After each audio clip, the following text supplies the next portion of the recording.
Tech Talk with Matthew Dickerson. Matthew Dickerson. Tech Talk. Sit back and relax. It's time to talk technology. Welcome again, fans of the tech age. Come on out of your murky, damp caves and join us on the couch for another Tech Talk as we herald in the new year. Happy 2022, Matthew Dickerson. Now tell us, amongst all the COVID-safe celebrations, what distracted you this week? Well, I'm pretty excited, actually. I'm going to call this Season 2. Yeah. Everything so far has been Season 1, and we've been building up the episode numbers. We're there. But I think 2022 is a good enough reason to move to Season 2, isn't it? Yeah, of course. So it's not a full year we've been doing it, but it's the it doesn't need next to be. calendar year. Yeah, so next that's calendar good year. enough for me. That's a new season. So Season 2, that's right. That's pretty exciting. I'd be sure about that. So what better way to get Season 2 started than trawling through all of the episodes from Season 1 and picking out the highlights. We had 40 episodes in Season 1 with over 360 separate tech stories for a total of more than 26 hours of tech listening pleasure. Once the podcast started, just like calling 1194, you could rely on the delivery of a new episode at precisely 9 a.m. every Monday morning without fail. We recorded most of the episodes in a studio, but COVID-19 presented some isolation challenges, so we had to record several episodes via video conference with some different methodologies tried, and we even experimented with walking on river trails while talking tech. We did receive a few strange looks as we walked side by side along the river discussing a variety of tech topics. For your listening pleasure, here are 29 tech stories from Season 1 as the excitement builds for what Season 2 will bring. Are you sick of punctures in your bike tyres? Well, apparently NASA has a solution. Matt, tell us more. Well, it's interesting, James, because I used to ride BMX bikes everywhere when I was a kid, and it'd be great. You'd be riding out, you'd have all that freedom, and then you'd inevitably be pushing it home all those kilometres that you'd ridden out, going out somewhere with some puncture on your bike. And a kid came along one day with solid rubber tyres, and we thought that was fantastic, but they were so heavy and they just didn't give it all, so that didn't go anywhere. But NASA has this little problem that they have. When they send a rover, for example, off to maybe Mars, and they've sent 5 out there so far, then they don't really want to get a puncture out there because there's no real puncture repair kits the rover can take care of itself. And you can imagine there's no bike repair shop just around the corner to duck into. Yeah, it's really inconvenient, isn't it? It is a bit inconvenient for them. It's a couple of kilometres away. So they've come up with this concept with nickel and titanium combined to come up with a product called Niconol. And the idea of it is that it actually gives a lot more than a normal metal would. So if you take, for example, steel, it only deforms about 0.5% before the deformation is permanent. So it's not much good on a tyre that you want to give a little bit, where Niconol will actually give about 10% before that deformation is permanent. So the tyre can actually move like a pneumatic tyre would normally and come back to its original position. Sorry, so you're saying this metal has a memory and it can restore its old shape so it can run like a normal rubber tyre? That's exactly right, as long as it's no more than 10%. And you think about a normal tyre, you're not hitting bumps that's deforming the rubber on a tyre 100%. It's only going in a little bit just to have a bit of give in that tyre. So, yeah, absolutely incredible. It is a memory alloy. It's known as an SMA. So the idea is that you put that on the rover and away it goes. But now, with that same technology, it's about to be applied to bicycle tyres, where they'll put that Niconol or alloy on a bike tyre, you'll coat it with some rubber, so it's obviously not slippery, and away you go. No air in the tyre, no punctures, not much heavier, a little bit heavier than a pneumatic tyre, but the same sort of grip as a tyre, the same sort of give as a tyre. It sounds like wonderful to me. That's incredible. That sounds absolutely straight out of Star Trek. You know, it's like you would have thought, being a metal alloy, that it's going to have a bit of slip at least. You know, you might get a bit more of a bumpy ride, but you know, it's lightweight and it restores its shape and runs like a normal rubber tyre. Absolutely. They'll probably be a little bit dearer when they first come out because obviously it is new technology, but at the same time, you don't actually throw it out when the tyre wears out. You just go and do a retread because the secret here is that the metal is going to last a long time. It's really that rubber that'll eventually wear out, and then you just retread and keep going. Wow, that is amazing. Well, at least there'll be no more sweating over cat heads and bindi eyes and whatnot as you ride through over the grass here around town. That's right. Bring it on, I say. Bring it on. Fireworks, they're 1,000 years old at least. But from the country that developed the whole idea of fireworks, and from my understanding, fireworks have come from China. they've now got a new way to present a light show in a big way. It is a big way, and this has been developing over a few years now, but you use drones with lights on them. And so rather than throw a bunch of gunpowder into the air and burn some magnesium or various metals and make some beautiful colours up there in the sky, they send drones up there. But you can imagine, well, one drone, one little light on there doesn't sound that exciting. So you add more drones. And so they've just created a new Guinness World Record for the most number of drones in a light show. 3,281 drones. This blows me away. But they're all in sync. All synchronised, all perfectly synchronised, so that you've got various logos you can put in the air. It was an occasion, the arrival of Genesis, the car brand Genesis in China, was the reason they did this. And obviously they didn't want to burn a bunch of gunpowder in the air. They thought, we'll do it in a modern way. We're launching a modern car brand.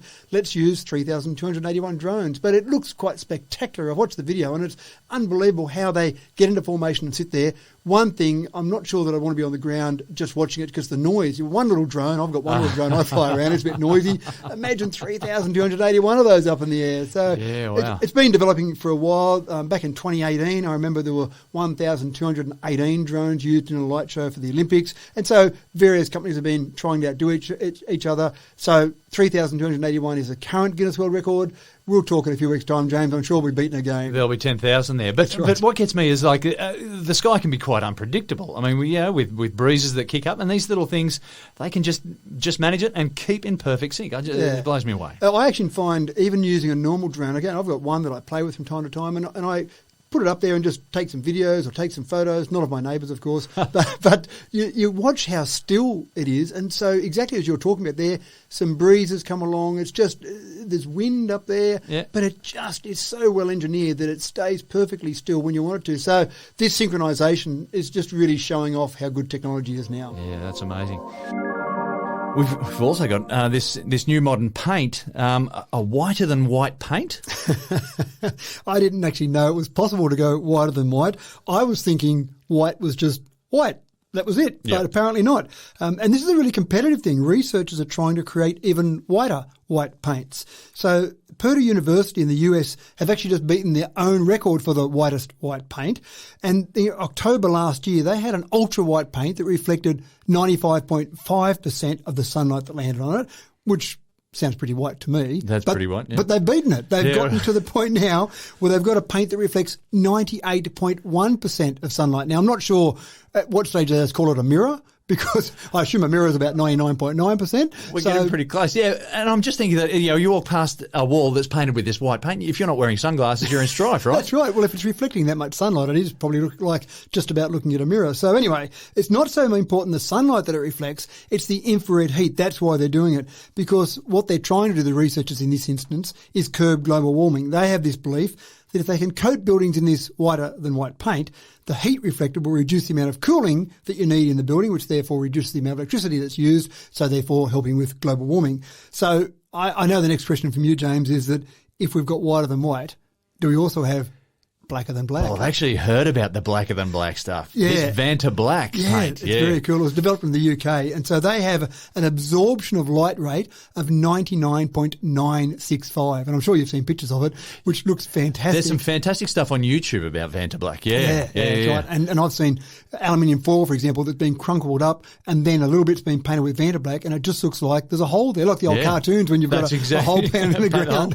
You can stick your head in. Yeah, and that's right. It really looks like there's a hole there. Yeah, quite incredible. So the thing to me that's confusing about all of this is that if we've got whiter than white paint to keep our house cooler in the middle of summer, well, we want the opposite of that in winter, because we want heat absorbed by our house, because we don't want to have to heat the house up during winter. So what we really need is a Vanta Black roof for winter, and then a whiter than white paint for summer, and some way to switch automatically between those two. Oh, I'm seeing it right now. We've got some louver sort of design there with just a flick of a switch. It's got to be someone out there doing that, surely. Yeah, wow. And then add our solar panels on top. I'm not sure how they fit into all of this, but it sounds like a roof's going to be a pretty complicated sort of structure. But it just blows me away where technology's going with this. And that's a fairly simple sort of technology. I say simple, but getting whiter than white or blacker than black to paint your house with, just to manage your energy use. Yeah. Good idea. Yeah, a really top idea. We got 39 postal workers in the UK ended up in jail they've only just had their convictions overturned, but they were put in jail because of a software error. Is that right? It sounds pretty drastic, doesn't it? But you're absolutely spot on. For the last 20 years, if you're a UK post office worker, which I assume you haven't been, but you would have dealt with a piece of software called Horizon. And that's a bit of software that does a whole range of things in the post office. But one of the things that the executives in the UK Postal Service love about it is it catches those dirty postmasters out there that are stealing money from the UK Postal Service. So they're all evil. They've got. I'm just picturing the caricatures with their little masks and stuff like that, and the stripy shirts and postmasters. Yeah, that's right. Sitting behind the counter there, taking people's letters. So these people have been caught out, and I say caught out in a very loose sense of the word or term, because it turns out that they weren't actually doing the wrong thing, and not only these 39, but other people that were convicted as well. But these people have been declaring their innocence, as everyone else that's in jail has been declaring their innocence for years. For what sort of length are we looking at? Is it like a couple of years, or are we talking about a whole range? But some of these people were in for maybe a year or two. But there were some significant sums of money we're talking about here, and they were stealing it effectively from the government. So the government went pretty hard on them. Some of them were in jail for 10 years or thereabouts. Wow. So it's going to make an excellent movie script one day. Yeah. Well, I absolutely agree. I think there will be a movie made about it. So effectively what they found was this Horizon software had a bug. And that little bug caused a little problem that said people were stealing money when really they weren't. My goodness. The executives went, "We know you've stolen money, Mr. Postmaster." "No, I haven't." "Yes, you have." And then all the faith was put in the software. Well, the software's told us this. Correct. So you can come up with any excuse you like, but we're not going to believe you because the software told us. So there's a whole range of employees. Basically, the 39 that have been in jail have come out and they've got their convictions overturned. But there have been 736 employees who have been convicted of something. They may not have gone to jail over the years from 2000 to 2014. So there's going to be, you can just imagine the lawsuits now. The UK Postal Service will be sued, then suing Horizon, the software. I can see this being a huge problem for the UK. But more to the point, the human element of this, James, how do you get some of your life back when you've been in jail? Or, as some people talked about it, they might have gone to jail, but they lost their job and they couldn't get another job because they were tagged as the thief from the Postal Service. And I can't imagine going to court and being convicted of anything. I can't imagine that not taking a tax on you. Absolutely. Particularly if you're a good person who's always done their business lawfully and whatnot. And I'm guessing a lot of postmasters out there are fairly lawful sort of people. And you think it can't happen. You think, oh no, they must have done something wrong. But the investigations into this show that they did nothing wrong. The software showed there was money missing, therefore it must have been them. So look, I suppose that the real point here, James, is we do put a lot of faith in the systems that we create, but we probably just have to keep in mind that maybe they're not always perfect. Maybe there is a possibility that you could have some error in some systems we create, and maybe just don't accept the answer of yes, whereas in this case, the government did, and it ended up in some dire consequences for people. Yeah, well, I'm sure they'll all be very grateful for their exoneration. 3D printing. It's a big game and it's big business. We can print artificial body parts. We can print car parts. What's next? And don't say printing houses. Oh, damn, that's it. Okay, next item. So, printing houses, that's it. I cannot believe you can now print houses. There's been some prototypes printed, but this is the first house printed that actually has real people living in a real scenario, paying rent, the first commercial situation of people doing it. And it's in Eindhoven. And I've actually been to Eindhoven. And I remember going... So in the Netherlands, right? Yeah. In the Netherlands, that's right. And I went there, I had to speak at a conference there a few years ago. And I remember walking into the hotel receptionist and I had no idea about Eindhoven. And I said, I need two things to know about Eindhoven to give me something to basically be familiar with your audience. And the receptionist said, white bikes, it's a big issue, which... people can go and research that and find out about the white bike, a whole anarchist movement about white bikes, and innovation. They're very proud of the fact that they're innovative. And they spend, or in all of the Netherlands, about 25% of all the research money that's spent is spent in Eindhoven. It's only got a population of about 230,000. So they really are trying to be at the forefront of innovation. Imagine that. Imagine governments putting money, real money, into genuine science. James, it's not political, remember? Okay, sorry. But you're right. You're spot on. So this house has been built in Eindhoven. It's got a married couple that have moved in. They're paying their rent. The 3D printing, there's a few different ways to 3D print houses. The one they've gone for in this particular scenario, they've 3D printed 24 modules of the house and then moved it from the factory to the site and basically strap those together as So such and we're put a roof on. essentially saying like a corner piece for a wall, not entire rooms or whatever, but you're talking about sections of rooms, yeah? Sections of rooms, sections, a bit like you see a prefab building put up in a commercial sense. They've done similar with that in this sort of sense here. But the great part is Completely insulated walls. the walls are very cool because they're actually double concrete effectively with bracing concrete in between, because the 3D printing is basically liquid concrete. It comes out like toothpaste and it just rolls along and lays out a layer, then does the next layer and builds up layers of this particular building. So great insulation. You've got double brick or double concrete, with air in between them. So you've got good insulation properties there.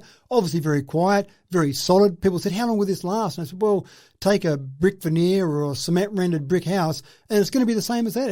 It's a concrete house. But how long does it take to build one of these, to put all the bits together then? Yeah, well, the actual printing as such is 120 hours. So 120 hours to print the components, and then really it's like a Meccano set. So like 5 days. And this could be printing, of course, through the night and whatnot. Yeah, that's right, okay, yeah. right. And then like a Meccano set, they bring it and put it together on site. But there's other methods as well. This is, again, the first one that's had people living in it, but some other prototypes around the world are actually doing some of the printing on site. So they'll bring this big machine and they set it up and then they say, come back in a couple of days, and you come back and this 3D printing has finished the entire house. Now, when I say finish the entire house, they've still got carpet to put down inside and electricals to basically figure out internally. Right, yeah, well, it's that makes really sense. doing the entire shell.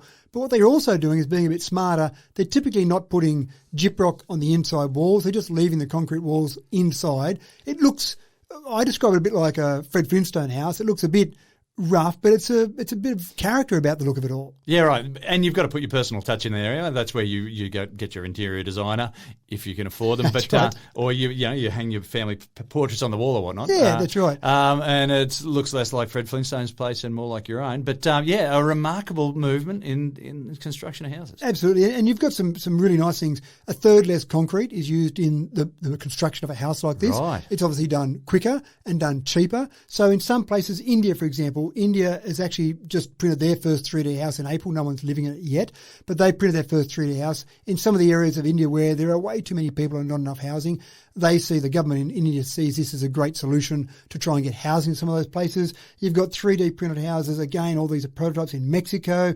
You've got one made in America, which was a classic architect drawing a house that would be near impossible to build, a bit like the Opera House, very difficult to build, but it looks pretty. But they then 3D printed it not just out of concrete, but concrete and plastic, so that they could actually get some of the shapes that the architect drew. So you've got all of these different things happening. So that was my next question, because currently you're talking about printing with concrete. Well, as material science develops, surely we've got to expect that the house is going to be potentially produced with even more efficient and energy efficient materials and possibly less resource hungry materials. Yeah, and we take away that sort of square shape that typically buildings are, square rectangular shape, and you stick a triangle on top. A lot of that's done for strength, obviously, but it's also done for convenience. It's a bit harder for a bricklayer to go and lay bricks around a corner, or timber, building a house out of timber and starting to go around a corner, whereas a 3D printed house, the concrete just prints around whatever shape the architect draws. And your house will be the talk of the street. That's right. Ladies and gentlemen, you probably loved Arnold Schwarzenegger in Total Recall back in the mid-90s there. And I remember a scene there where they're in Mars, on Mars I should say, and they jumped into a taxi and there was no driver. It was a robotic taxi. You're in a Johnny Cat. Matt, tell us more about this. We're headed for the robotic taxi, is that right? We're here now. In fact, there's 5 places in the world at the moment that you can actually have a robotaxi. So some of those robotaxis have someone in the driver's seat and they do nothing, just there to make people feel comfortable. But you've got 2 places in California. Imagine being employed just to chat. Just to make people feel like it's safe here, even though I'm doing nothing. I don't have a driver's license. Sorry about that. And you don't have to talk. A lot of people get into a taxi, they don't want to talk anyway. Exactly right. Exactly right. So there's 3 places in China and 2 places in California you can actually get in one. So they're running now. They're running right now. They're trying to get more approvals to go into more places and get to the point where there's absolutely no one in the car or in the robotaxi whatsoever. But already these vehicles have driven, without the help of humans, they've driven 5 million kilometres. they've only got an operational domain of about 850 kilometres. So it's not like you can jump in one town or city and say, take me those 400 kilometres across to another place. They've got a very specific area they've mapped out, which is only about 850 kilometres of roadways, which sounds like a lot, but across 5 cities is not a huge amount. But there's been 250,000 Robotaxi rides that have been taken already. Yeah, so right. it's so happening. People are jumping into it. They are, literally. but the newest version of and this is Pony.ai, the company that's got these robotaxis running, the newest version of their vehicles, this is the thing they think is really going to make the breakthrough, because at the moment you see the taxi and you know it's got something different because it's got a big bucket on top that spins around with its LiDAR on it, and you can kind of see that there's something different going on here. The newest version of these vehicles that will be produced by next year, so it's not that far away, they've basically got all the LiDAR hidden down in a small compartment in the roof. So it just looks like almost a little bubble on the roof. And you go, oh, it's an interesting design of a car. But in that bubble is all the technology that at the moment in cars is a big bucket on top that spins around. Yeah, so when you walk up to this car, you'll just go, oh, groovy looking car, interesting roof. It's and you got a get bubble in. on its head. Yeah, and then you say, well, where's the driver? I'll wait for the driver to come along, but there is no driver. So you won't really know it's that different until you get in the car and notice there's no driver in there. Goodness me. The first time I can imagine be really disconcerting for you. Yeah, absolutely. It's a bit like when I've driven my car hands-free, and of course I wouldn't take my hands off the steering wheel because that would be illegal, James. But when I rest my hands on the steering wheel very loosely, which is legal, and let the car drive around a corner, it's really disconcerting. But even with passengers, and I say, watch this, I've got my hands loosely on the wheel and it goes around a corner, and it's just a really weird concept seeing that steering wheel move underneath your hand. So go one step further than that when you're not even sitting in the driver's seat, sitting in the back seat, watching this car just drive around the streets of a city. It's a really well. scary I'm concept. excited by this. I know I've got a son who I don't think will ever hold a driver's license, and so he needs some independence. He needs to be able to get around town. So I look forward to them hitting our town shortly. Yeah. So anyway, it's using LiDAR. It's got 4 LiDAR sensors on it, front, back, out to the sides. They've got a range of about 500 metres. So look, it's all the technology that's being developed to make all this happen. There's a bit of an argument about some different companies using video rather than LiDAR, but in my opinion, the real solution is a combination of both. But the general view here is that this is happening. You can bury your head in the sand if you like, but this is happening. And before we know it, we'll be getting in a taxi that's got no driver in there. Well, I can only imagine. And right now I've only got Total Recall from the 1990s to help me out with that. Fossil fuels, the writing's on the wall for you. Petrol stations are going to start looking different, and it's not just about getting charging stations in. Most of their money isn't actually in the petrol sales these days anyway. Am I right? You are right, and I apologise, James. I tried so hard this week.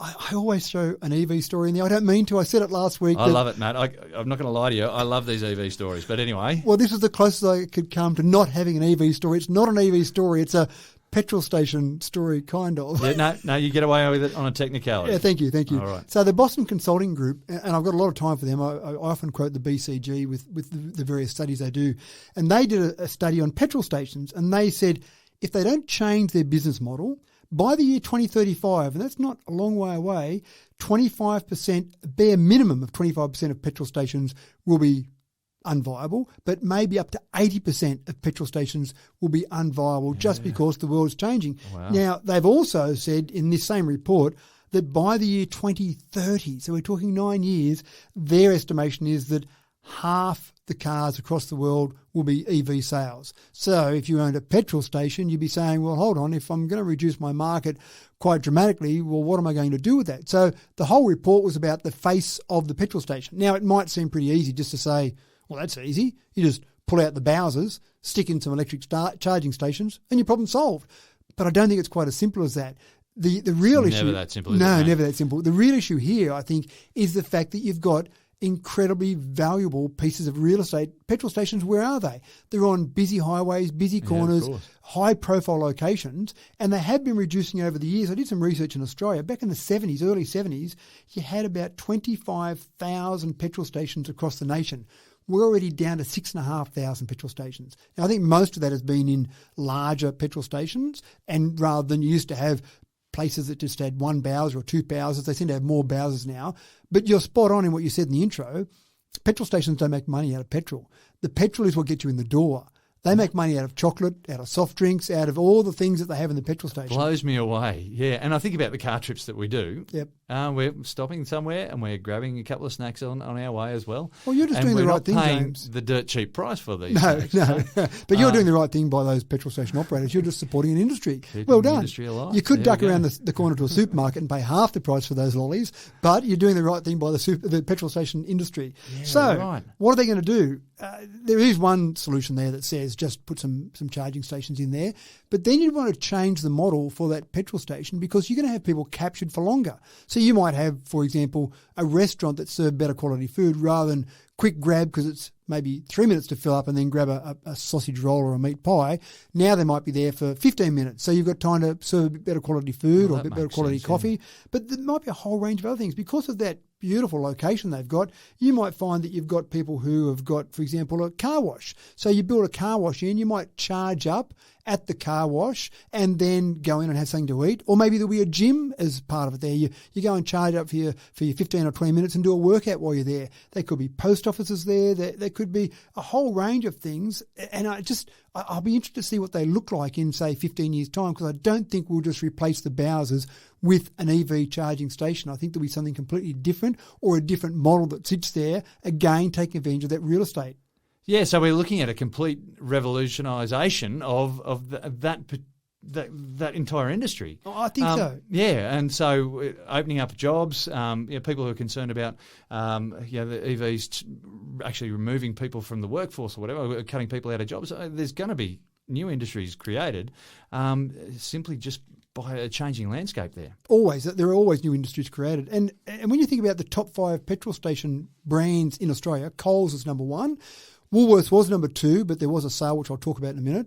There are 2 petrol station operators, 3 and 4, and then 7-Eleven is number 5. So of the top 5 operators of petrol stations, mind you, 3 of them are associated with food brands. So obviously at some point someone in an executive boardroom said, hey, this is a changing face. Petrol stations are no longer places to sell petrol. They're places to sell food in the first example or other things. But the number 2, Woolworths, was just sold fairly recently to a group out of Britain actually called the EG Group. They sold 540 petrol stations for $1.73 billion.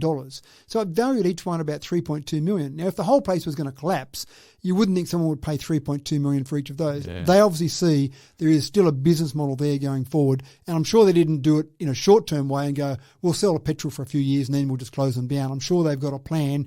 You don't normally hand over $1.73 billion without having some sort of well, I don't anyway, James. I'm a bit more careful with my $1.73 billion than that. So I think there is really a changing face here, and I'll be interested to see what it looks like. I think we're all excited by it. Yeah. The winds of change are blowing, folks. Over the past 20 years, automation has been creeping into our lives more and more, and it seems to be gaining more steam lately, if you'll pardon the industrial era reference. Matt, I believe you're going to give travellers a little bit of something to think about when they're planning their future overseas holidays. Is that right? Well, we can't fly overseas at the moment, so I don't want to so scare people in the too future much. We're talking about. Yeah, that's right. I don't want to scare people too much, but the story just reminds me of Flying High, one of my favourite comedies, Flying High. Yeah, or if you're in America or somewhere else overseas, I think they called it airplane, didn't they? Airplane, rather than aeroplane, which I think because Americans refer to them as airplanes rather than aeroplanes. But yeah, certainly, I think it was called airplane, ! Yeah, in either way, we're America. talking about Leslie Nielsen, aren't we? That's One right. of the classics. Enough said. Yeah. So in that, there's that famous scene there where Elaine Dickinson, not spelt the same as my surname, but Elaine Dickinson, the stewardess, comes in and she's talking to the control tower after Captain Over collapses and is dragged out of the cockpit, and they said turn on the automatic pilot, and so she flips the switch and up comes a blow-up doll of the automatic pilot and starts flying the plane. And the funny part is, yeah, that's right, I won't go further with that one, James, but the funny part is that when we're sitting in a plane, the plane takes off. We sometimes see the pilots get into the cockpit and it takes off and it flies somewhere, and we seem to generally get the other end. And there's someone's voice that comes over the announcer, like over the speakers as well. So introducing themselves as a speaker.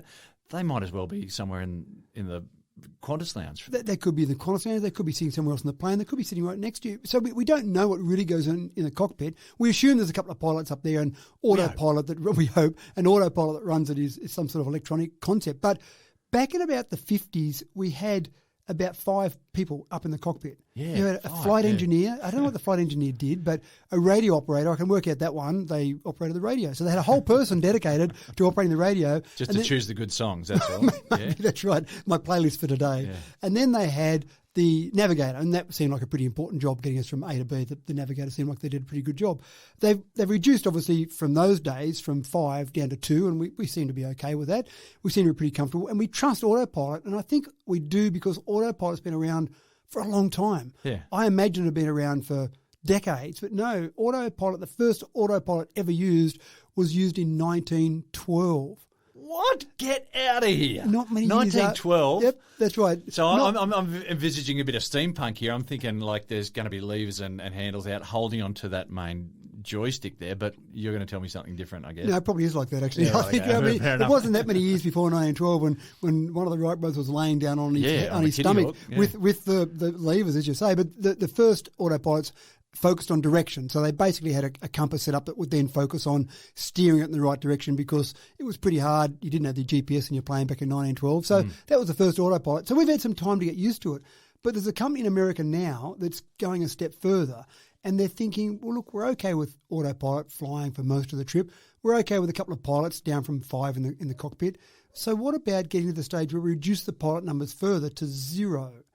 How do you reckon the travelling public would go then? Well, we've had conversations about people having a concern about having no taxi driver or having no driver in the car. I think you talked about Johnny Cab previously. Yeah. Well, now we're talking about, no one in the cockpit. Yeah, what do you reckon? Yeah. Well, look, I had a conversation with someone who was in the automotive industry about 15 years ago, and he was talking about how it's probably easier to land a plane than to steer a car along a road. I think that's something different, though.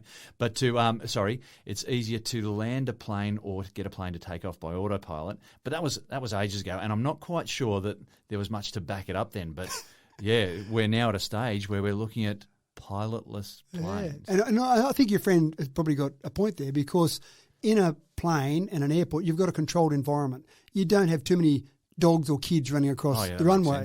You don't have streets going across with traffic lights. You have a fairly controlled environment. In cars, you don't. So we're at the point now where this particular company is converting a fleet of 55 King Airs. Now, we know the King Airs in Australia because the Royal Flying Doctor Service. They use, I think they've got about 40 King Airs in their fleet. So it's a plane that we're fairly familiar with here. They're converting 55 of these King Airs to completely autonomous flight, takeoff to landing, the whole lot. No pilot on board, no people on board at this stage. Oh, okay. So their approvals that they're getting through the FAA are for things like surveillance flights. And the first thing I thought of was bushfires. Often you'll have a plane flying well above a bushfire to just keep an eye on the actual progression of the fire to then tell water bombers down below, right, it's going in this direction, going east at 20 kilometres an hour, whatever. So surveillance is an important one. You might even have the point where freight is taken from point A to point B. Freight went up across the world by about 9% over the COVID timeframe. So getting more planes up in the air with freight on board. So the first approvals will be no people on board, literally no people on board, no pilots on board, no passengers on board, and flying some of these flights. But obviously it's going to get to the point where if you can fly these successfully with just freight, just surveillance, monitoring, that type of thing, it's not that far down the track before passengers will be getting on a plane. Goodness me. Yeah. Well, I got friends who are still a little bit concerned about flying regardless. I mean, a jumbo jet weighs tens of tons, maybe hundreds of tons. I don't know. Sure, yeah. Yeah. How do you get this big lump of metal up in the air and get to stay there? They still don't believe in flight, would you believe, folks? But You got some new friends, James, I think. Yeah, it certainly gets them worried. That hasn't stopped them from going overseas and going on planes, but it had them worried for a long time, right? This is next level, though. It is, isn't it? And we wouldn't really know. If they didn't advertise, I'm sure they'd probably tell people about it. There'd be some rules around that. But we wouldn't really know. When you get on the plane, you don't often see the pilot. You can't see in the cockpit anymore. They keep the door provided closed. that guy in the Qantas lounge is talking over the loudspeaker, I'm fine with it. That's If right. he tells me he's on the plane, then I'm going to Everything's believe okay. it. Yeah. So Say they're not talking. We've got drone operations we've seen, we've been a little bit familiar with. Again, not passengers on board. And that's someone remote controlling a plane. And so we kind of go, well, that's okay-ish. There's still someone controlling it. But this wouldn't even have that. This might have a person who's in monitoring status. They might be monitoring, say, 10 flights, maybe 20 flights, maybe 100 flights at once, so that if there was a problem on one of those planes, then they'd say, right, we better go and take some control and do something manual here. Right. And I've watched, one of my favourite shows is Air Crash Investigations, which sounds a bit sad, but I like the investigation and the science process behind that. But we all know when we've watched a show like that Autopilot is fantastic until it isn't fantastic. And when we saw, I remember Air France Flight 447, that crash was blamed directly on the autopilot.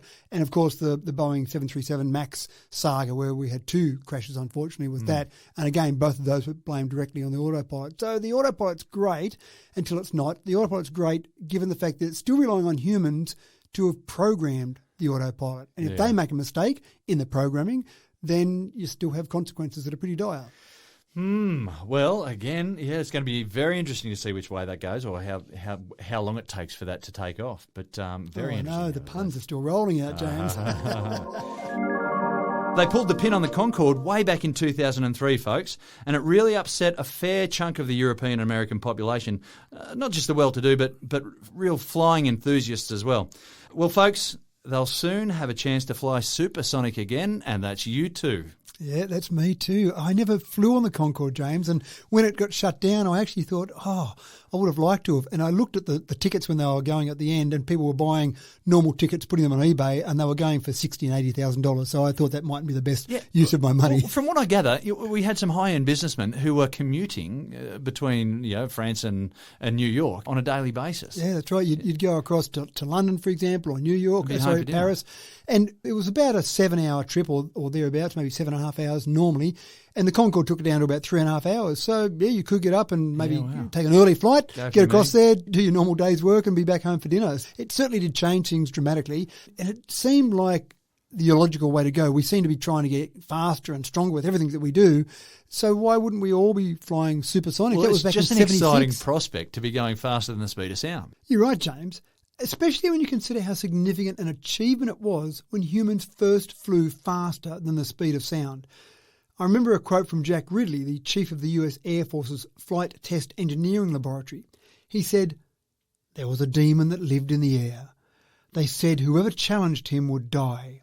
His controls would freeze up, his plane would buffet wildly, and he would disintegrate. The demon lived at Mach 1 on the meter, 750 miles an hour, where the air could no longer move out of the way. He lived behind a barrier through which they said no man would ever pass.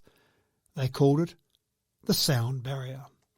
Well, of course, as history tells us, Chuck Yeager broke the sound barrier on the 14th of October 1947. But fast and the speed of sound travel was not possible for most people until along came the Concorde. But it's been 2003, as you say, 18 years since we've last flown supersonic for the general public. But now there's a company called Boom Supersonic, and obviously Boom with the sonic boom reference there, and they've got a plane called the Overture.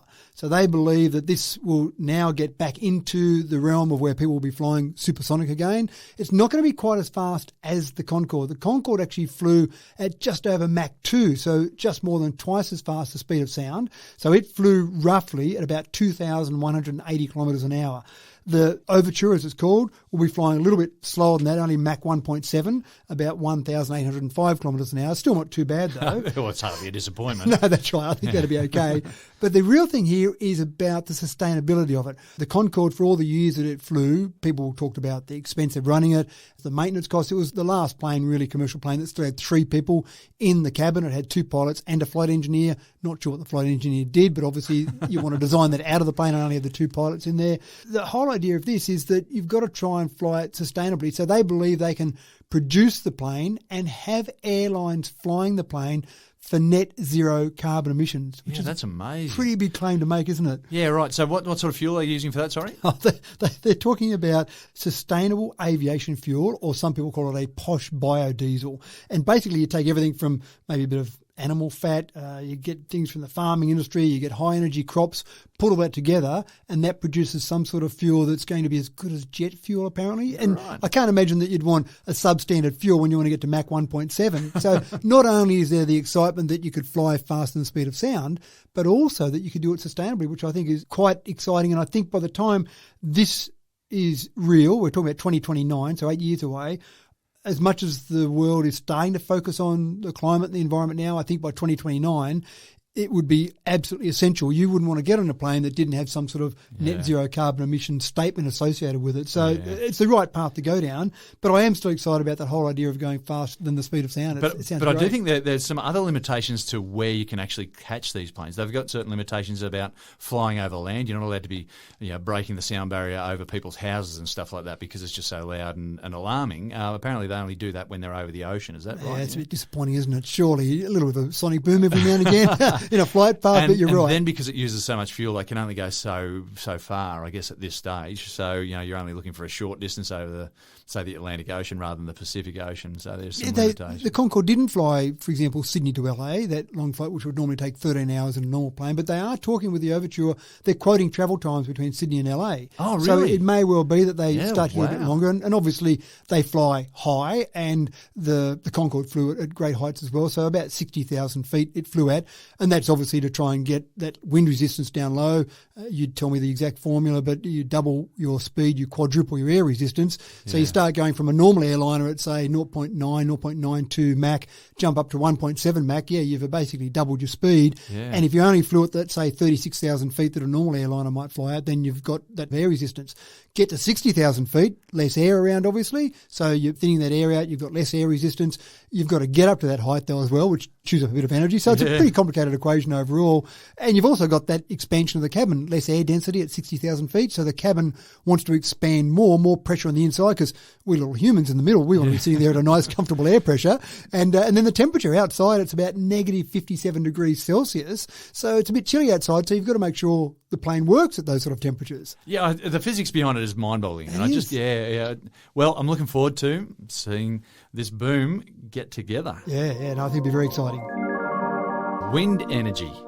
A prominent politician of a decade ago proclaimed it as an eyesore. This was predicted to be a multi-pronged degradation on the Australian landscape and on the economy. Matt, how are we looking now, a decade on, with a fairly well-established wind turbine infrastructure? And what are the predictions for the next decade? So do you think that same politician would have said that electricity poles 100 years ago were a blight on the landscape? Don't get that electricity delivered to your house. Keep burning those lanterns. Those little lanterns, yes. That's right. Who wants those terrible electricity poles put up? And then go forward another 80 years and say, who wants those terrible mobile phone towers put up? Yeah, we do change our landscape on a regular basis, and that's called progress in most situations. Give me electricity poles and mobile phone towers every day. Give me wind turbines every day. I just think they're all fantastic and part of our technology progress. And it is quite impressive to look out on the horizon when you see a wind farm. I like them. I like it, Yeah, look, I've heard some people say they're ugly, but I get excited by what it represents. And what it's doing, yeah. And the same people that say that they look ugly in the landscape, do they go past a coal-fired power plant and say, look at that beautiful smoke being spewed into the environment? Work of art, yeah. That's right. So the good part is that you and I, using a bit of common sense, James, said 5 years, 10 years ago, that wind turbines might be expensive to put up, but to run them for the next 25 years or thereabouts, then you're not feeding coal or gas into them every day. You're feeding nothing into them. You've got to maintain them, bit of a grease and oil change on their gearbox. You just have to let the wind do its job. So logically, they were going to be cheaper. And experts said, yes, they will bring down electricity prices.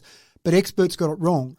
They said they bring down electricity prices, but they didn't go far enough. So the predictions, the predictions now are saying that if we look at what's happened so far with the research that's been done and the efficiency being driven out of wind turbines, they say that the cost reductions will be about, this is for our electricity bills, 17 to 35% by the year 2035 and 37 to 49% by the year 2050. Yeah, right. Now, most of these savings are being driven by bigger turbines, more efficient turbines, and believe it or not, lower costs of production because they're producing more of them. The same has happened with so many things based around technology. As we produce more, they get better at making them, and away we go. So again, some of those predictions in the past were that the savings would be there but lower than those figures. So that's fantastic. Yeah, I also think that there's a logic there that it's the same with Google. I know that Google doesn't use huge mainframe computers. They just have these enormous office blocks that contain a lot of tiny units of computers. So when something goes on the blink, you're just fixing one little unit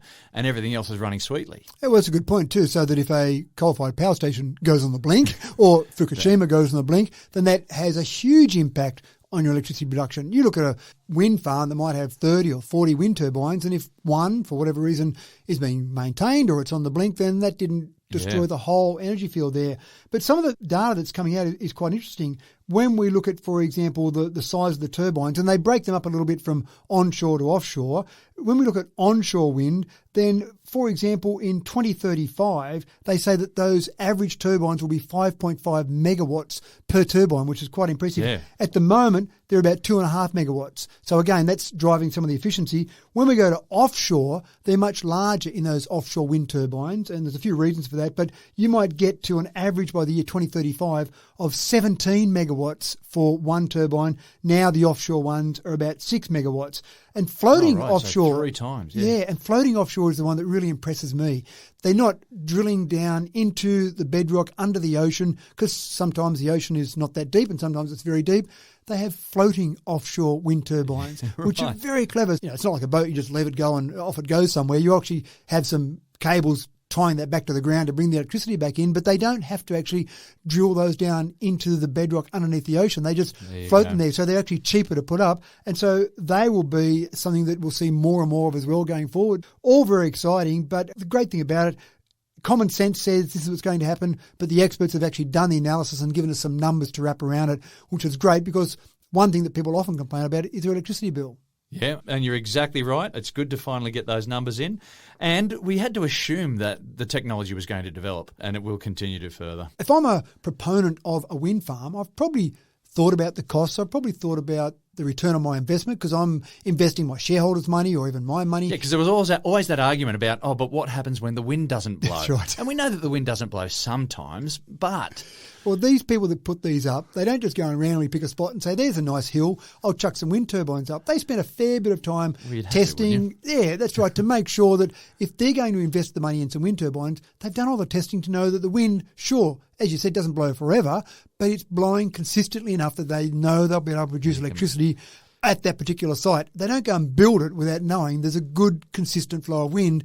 And still, you might get times when not every turbine is spinning, but you don't rely on just one little area to produce all your electricity. You've got multiple areas. You've got solar, you've got wind turbines, you've got different ways of storing power. You build all that together and you build a network that can support that. Who would have thought that diversification might be the answer for securing a stable future? Stop it. The nuclear energy debate has been a popular one in classrooms and political party rooms around the globe for years.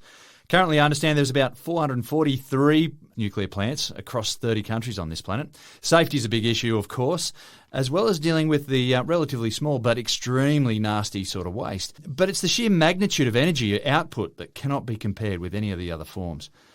Well, a new option, the nuclear battery, is coming on the market.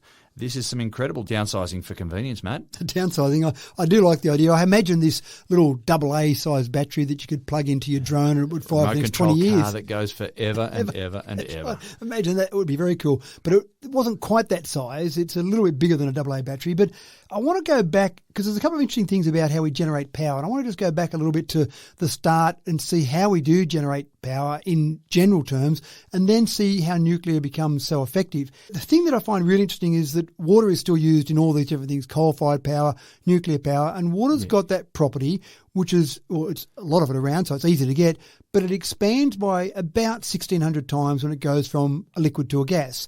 Now, why that's good is it means you can heat it up and the temperatures aren't ridiculous. As we probably know, 100 degrees Celsius gives us a gas. Manageable, that's right. We're not talking about 1,000 degrees Celsius or something ridiculous. So you can heat it up, turns into a gas. When it expands by 1,600 times, then you can use that to drive a turbine, to spin something. And obviously what we're trying to do, Faraday's law of induction we spoke about in a previous episode, we're trying to spin something, i.e. some conductors through a magnetic field. to create electricity. Happy days. So back in 1882, when the Edison Electric Light Station was built, the very first coal-fired power station, it was using the same concept. It heated water, that water turned into steam, that created some velocity in that steam, went through and spun a turbine, and we had electricity. Fantastic. And he started building those coal plants on almost every street corner in New York. Why not? Yeah, because it was all on DC. It was all going to lose its energy through the wires. That's right. When you started transmitting that, because that was the big battle of the day, wasn't it? Yeah, it was. Edison had DC, and of course the competitors had AC, and we know how that ended up finally. So that's still the same concept. We jump forward 139 years. We've got about 2,449 coal-fired power stations around the world, and generally they work on that same principle. They burn coal, they heat up water, they spin gas turbines. Great. Thank you, the industrial age, but it's time for us to move on. That's right. Now, in 1954, they went and found the idea of nuclear. Now, why did nuclear suddenly get exciting for them? It's the same concept, but you can generate a lot more heat out of a much smaller volume of nuclear-powered substance, like uranium, for example, as compared to coal. And if you go back to, I reckon it's probably the most famous physics equation in the world and probably the least understood physics equation. It's one everyone loves. That's right. Thank you, Albert Einstein. That's right. E equals mc squared.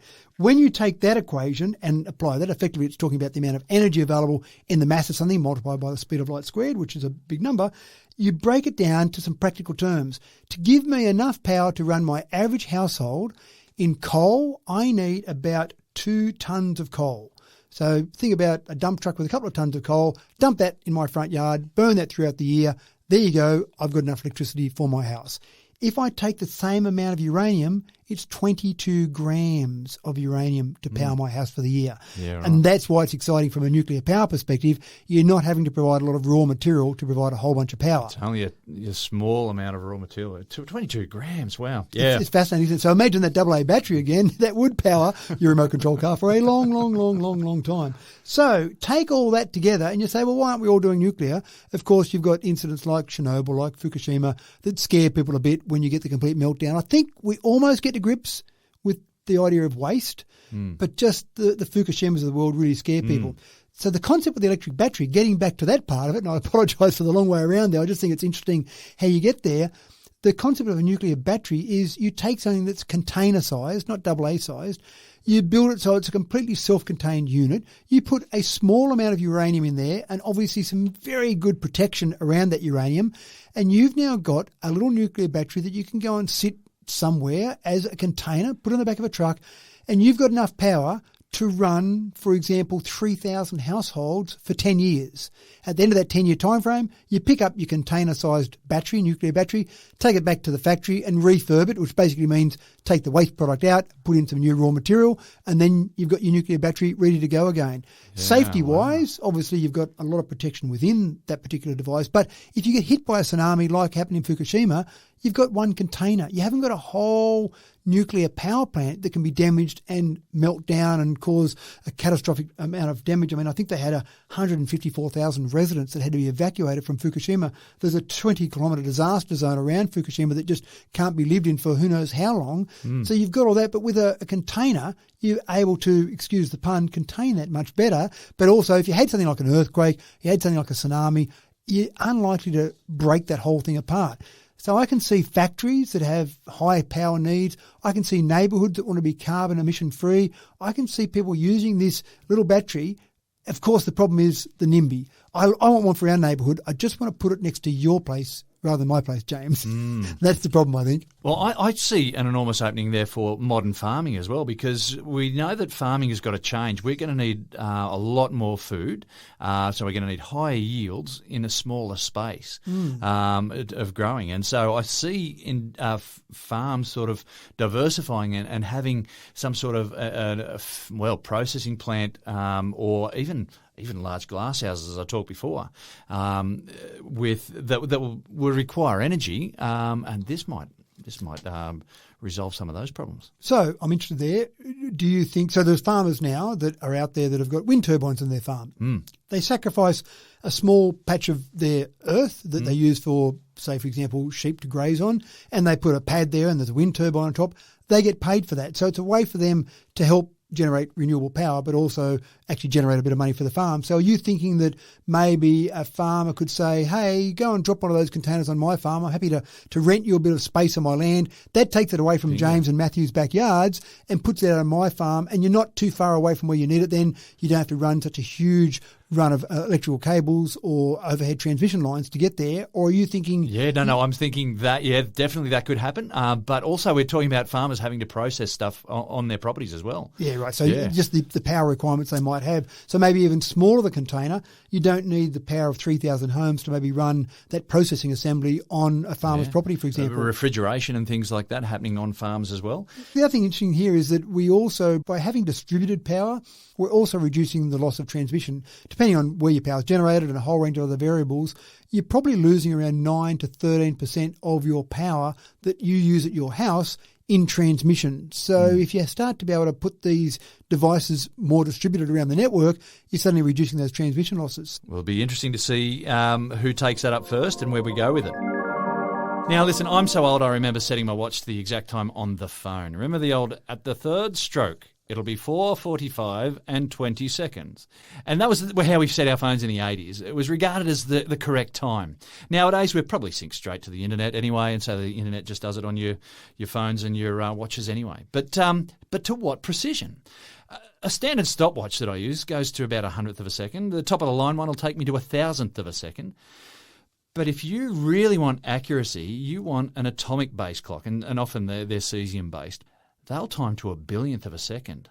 Now that's accuracy. But what is the use of that level of accuracy and timing, Matt? Well, I'm a bit the same as you. I used to go around and ring 1194 and set every clock in the house to the right time. The number. Yeah. Daylight saving, you'd go and change the clocks and make sure they're right. And it didn't mean that I was necessarily on time for things, but I knew exactly how late I was when I got to things. Yeah, that's what it's about. It was just one of those things. Now, of course, so many things are connected to the internet. In fact, in this room we're sitting in now, there's a clock in here that's connected to the internet and it's accurate to 200 milliseconds, which sounds a bit pathetic really compared to, say, an atomic clock. I reckon 200 milliseconds is pretty good. It's not too bad. But in the scheme of things, we think, sure, being accurate to a few seconds, 200 milliseconds, whatever. But GPS is something that needs an incredibly accurate clock. When we've got satellites, and there's usually 24 satellites up in the air that are serving our GPS needs so that we can see as a human on the ground with our GPS device, whether it be our phone or our car, we need to be able to see 4 satellites to get an accurate reading of where we are. And that uses trilateration, which I mentioned a minute ago. So effectively, we're driving around, we're looking at that, and those satellites have got clocks that are very accurate to within 14 nanoseconds, an accuracy level they're at. And then they feed information to our GPS and tell us exactly where we are. Now, that's all well and good, and so we go about our day and we've got that accuracy of clocks. But one of the things that's really important is to try and get that accuracy as we go further and further into deep space. Yeah, and we're now at a stage where we're sending probes deep into space to go and check stuff out. Yeah, right. Now, those clocks on satellites are kept accurate, not just by the fact they've got an accurate clock on board, which they do have, but they keep checking back to Earth and say, hey, I've got the time as, and back comes a response from Earth, no, you idiot, you're out by a nanosecond, fix up your clock, will you? So twice a day, those satellites come back to Earth and check their times, which sounds a bit of overkill, but again, 1 nanosecond, when you're trying to detect a location, when those radio waves are travelling at the speed of light, 1 nanosecond is about 30 centimetres. So you can understand that you're out by a few nanoseconds. Suddenly the location where you thought you were is out by 30 centimetres each nanosecond. When we start to go to space probes and think of Voyager 1, so Voyager 1, 1977. It was sent off. So it's at the moment somewhere in the vicinity of 23 million kilometres from Earth. Yeah, because it's actually left the borders of our solar system. Yeah. So where is that? How do we know where it is? It's still using that same concept. It's still sending back basically information, a stream of information, comparing it to clocks on the ground and sending that information back to say, where are you? Now, the atomic clock on that is accurate to a certain level, but again, it was only the accuracy level of 1977 because we haven't been able to send out a little probe and say, update your clock on there. But if that clock was out by a little bit, so in other words, we're talking about clocks that might be out back in those days 1 second every 100 years, then that probe, if it hadn't been updated, could be out by 132,000 kilometres. So where we think it is might be out by that sort of distance. What NASA's working on at the moment is a deep space atomic clock project. And again, that accuracy of 1 second every 40 million years is kind of the level that they're trying to achieve with a little tiny thing that's the size of a toaster. Now, we've got clocks on the ground that are accurate to 1 second within the life of the universe, but they're huge clocks. They're sort of bigger than refrigerator-sized clocks. So to get something small enough to send off in a probe, that's the real objective at the moment of NASA, to get that level of accuracy in that small clock. Yeah, right. Now, when you're talking about inaccuracies and whatnot, this is not including the dilation that we get, the time dilation from special relativity. Now, I won't go into too much detail, but for things like these deep space probes, they're travelling at, say, 30,000, somewhere between 30,000 and 50,000 kilometres an hour, which is very fast for a spaceship, but it's not relativistically fast. However, they will undergo some degree of time dilation because they are travelling fast. Yeah. So what you're talking about isn't to do with that. Well, it gets tricky because you've got all of these accuracies or level of stability, as they're called, in the clock. They're also taking into account the calculations needed for Einstein's special theory of relativity. Right. So on top of that, you need to have a very accurate clock. Then you need to have a couple of mathematicians hanging around doing nothing for a little bit of time to do the calculations to make sure that the clock is accurate, allowing for the little tiny percentage of the speed of light that they're travelling at, to make sure when you're getting down to those nanoseconds, that's where it starts to count. The accuracy level of the clocks when they sent off Voyager was 1 second every 100 years. So you think that's pretty accurate, 1 second every 100 years, that's pretty good. Yeah, but again, that can be a huge difference in distance when you start to have something going out there for a number of years. Whereas now the clocks they're at, the level of accuracy they're at is 1 second every 14 million years. Nowhere near the atomic clocks on the ground, but not too bad when you send off into space. Wow. So the implications of being a little bit short on time, huh? Well, that's right. And again, even at 1 second per 100 years, just getting to Mars, for example, if that was the only accuracy level you had, you might be out where you're going to land your Mars cruiser, you might be out by 1,800 kilometres. So where you think you're going to land, you're 1,800 kilometres to another point. This one's a real favourite of mine. I've got a lot I'd like to talk about here, Matt, but I'm going to let you tell us about this revolution of real meat that's never actually been in an animal. It's all about lab meat. Well, actually, thank you for this one. I knew there was a little bit of action happening in this around the world, but I hadn't actually gone into it in detail. And you mentioned it to me last week that this was something you were quite interested in. So I went and did the research. My favourite part of the research was a quote I found from Sir Winston Churchill. Now, this was before he became Prime Minister, 9 years before he became Prime Minister. Yeah, right. He was asked to write an article called 50 Years Hence, and it was basically his vision of the future in 50 years' time. And he got his Nostradamus going there, and he just did. Yeah, right. Yeah, and I won't read the entire 4,000-word article to you, but I will read one. Yeah, thank you. One sentence I'll read to you. He said, "We shall escape the absurdity of growing a whole chicken in order to eat the breast or wing by growing these parts separately under a suitable medium." Wow! Imagine in 1931 thinking that... To have thought about that, Yeah, I don't think people in 1931 were thinking about just growing a wing or a breast of a chicken. They were thinking about how do we grow more chooks so we can get eggs and actually kill them to eat them. Well, what if you could grow your wings without the bones in them? I always hate that little tip bit that you've got to get your teeth around. So, yeah. It's a good enough reason not to eat the wings. I just go straight for the breast. But here is a situation where effectively we are doing that now. It has been going for a little while, and the first commercial version of this was sold in a restaurant in Singapore at the end of last year. So people in that restaurant could buy a meat patty that was grown in a laboratory, not on an animal. And I think that's cool. It's pretty amazing, isn't it? There are a lot of people out there who are going to go, oh, no, I can't think of anything worse. But this is meat. It's not something that's artificial. It's been made with real animal cells, real muscle cells. Yeah. Yeah, and I think this is... Well, it's not going to replace our traditional farming, but it's going to certainly supplement it. It's going to augment it, definitely right. And the thing here is the big news at the moment is, sure, end of last year it was being sold in restaurants, but in very small quantities. In Israel, we've now got the first factory, it's just opened up, the first factory in the world that's specifically dedicated to growing meat in the laboratory. So they're now getting to the stage where we're looking at commercial quantities, and they're not quite commercial yet. At the moment, it's capable of producing 500 kilograms a day of cultured meat. That sounds like it's a lot. It sounds like a lot. To put it in perspective, Aussies consume 7,800 tonnes of meat per day. So 500 kilograms is a reasonable amount, but in comparison to what we eat. But again, this is the first laboratory. And that's one factory. One factory. They're only small at this stage because they're still learning how to get up to higher quantities. That's stage one. I imagine they've got many stages planned. The interesting part is that they can grow the meat 20 times faster than you would grow on a normal animal, and they generate 80% fewer greenhouse gases. Good for the environment, good for producing more meat. Now, we kind of think, oh, big deal, we can go and buy a steak from our supermarket. It's no big hassle from our perspective. But we are very lucky in Australia, if you like meat, that is. We consume about 110 kilos of meat per year across the entire nation. Every person in this country, on average, consumes about 110 kilograms.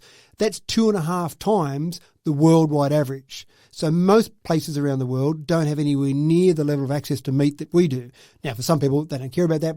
Might be vegetarians or vegans, but there's 90% of people in Australia who do eat meat. Again, think about this around the world. Think about places that you can't get meat. Think about places where you just don't have the land mass to be able to have sheep or cattle roaming around, and then saying, let's put a factory in. And exactly as you said, you take meat, you take stem cells from an animal, the animal stays alive. The animal's not killed in this process. And they're fed the right medium, exactly as Winston Churchill said, and then that grows muscle fibre. We're also not wasting resources as well. Yeah, so the water that you're using is going into the product without any other wastage there. You're using the right mix of protein and carbohydrate and the right materials in order to make healthy meat. And from that, you're able to get yourself, you harvest the meat without having to worry about any other production because the meat is sitting there within the Petri dish ready to go. Exactly right. Now, before we get every farmer ringing in and abusing us and telling us that we're terrible, we're going to destroy their livelihood, exactly as you said, I don't think this is going to be something that completely replaces it, but there are times when we have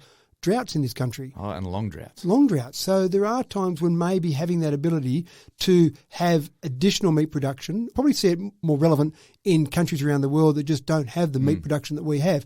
It probably doesn't taste the same. I haven't actually tried it yet, but it's not the same fibres of muscle because that muscle hasn't been worked while that animal's been walking around the paddocks. It looks more like mincemeat, like a hamburger patty type thing. So it's more that sort of structure. But who knows, James? What's wrong with getting some electricity injected across this while it's growing in a Petri dish? That's right, just getting a potential different across it and changing that to make it flex.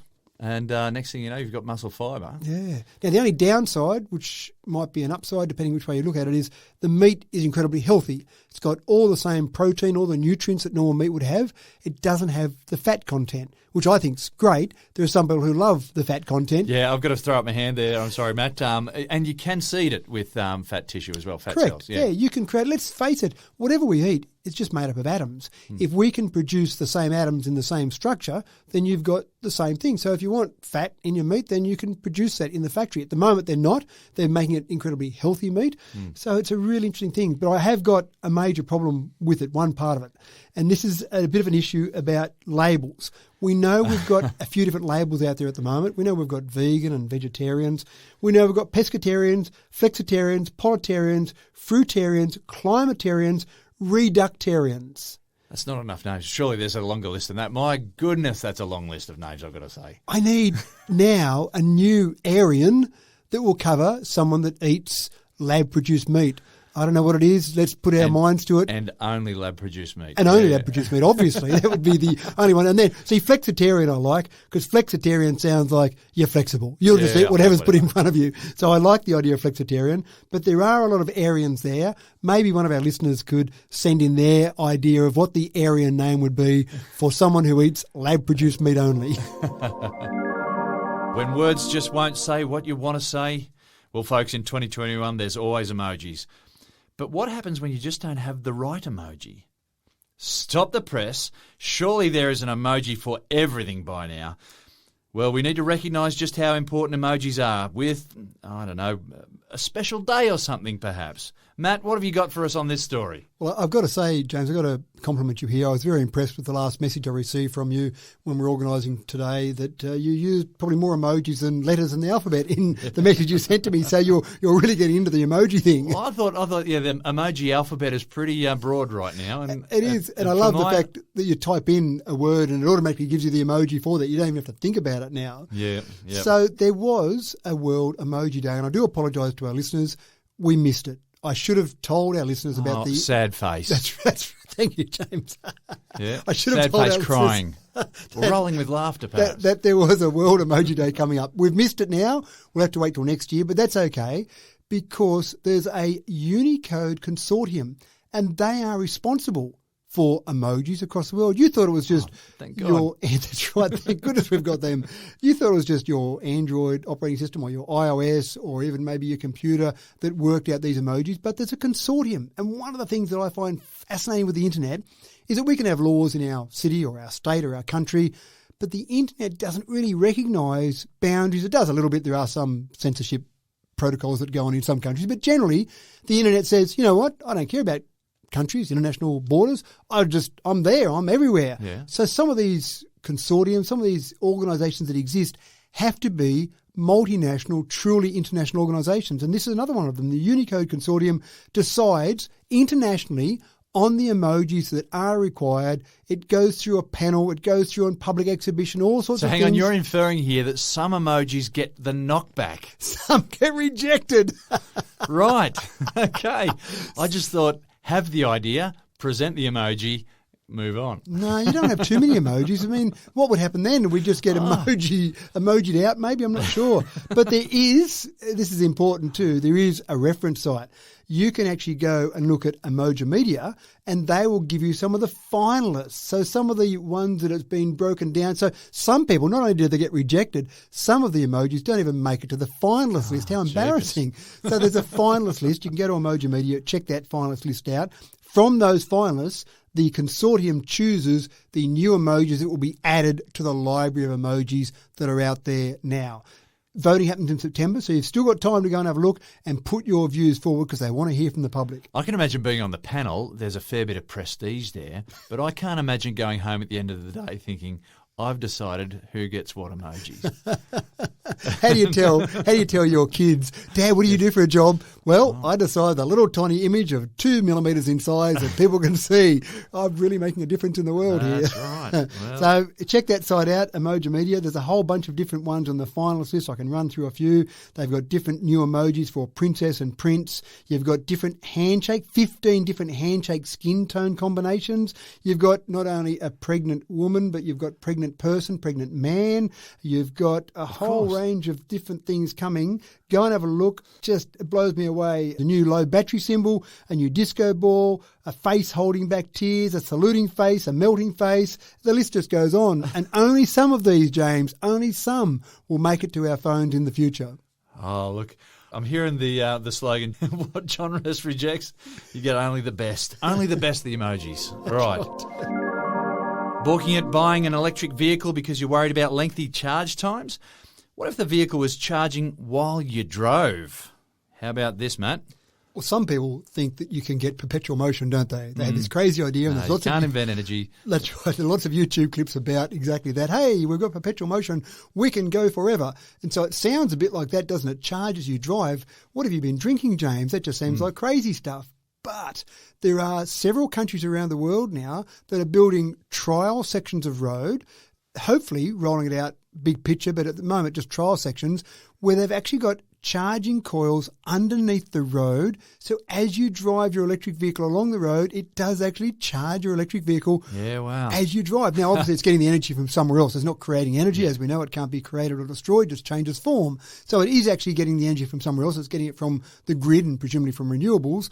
But it's a bit like your mobile phone that you can wirelessly charge. You're using Faraday's law of induction. You're sitting a phone down on a charging pad, and the two don't have any wires that connect them, but it's creating electric signal or electric circuit in the second device, the phone that sits on top. Yeah, you just need an alternating current there.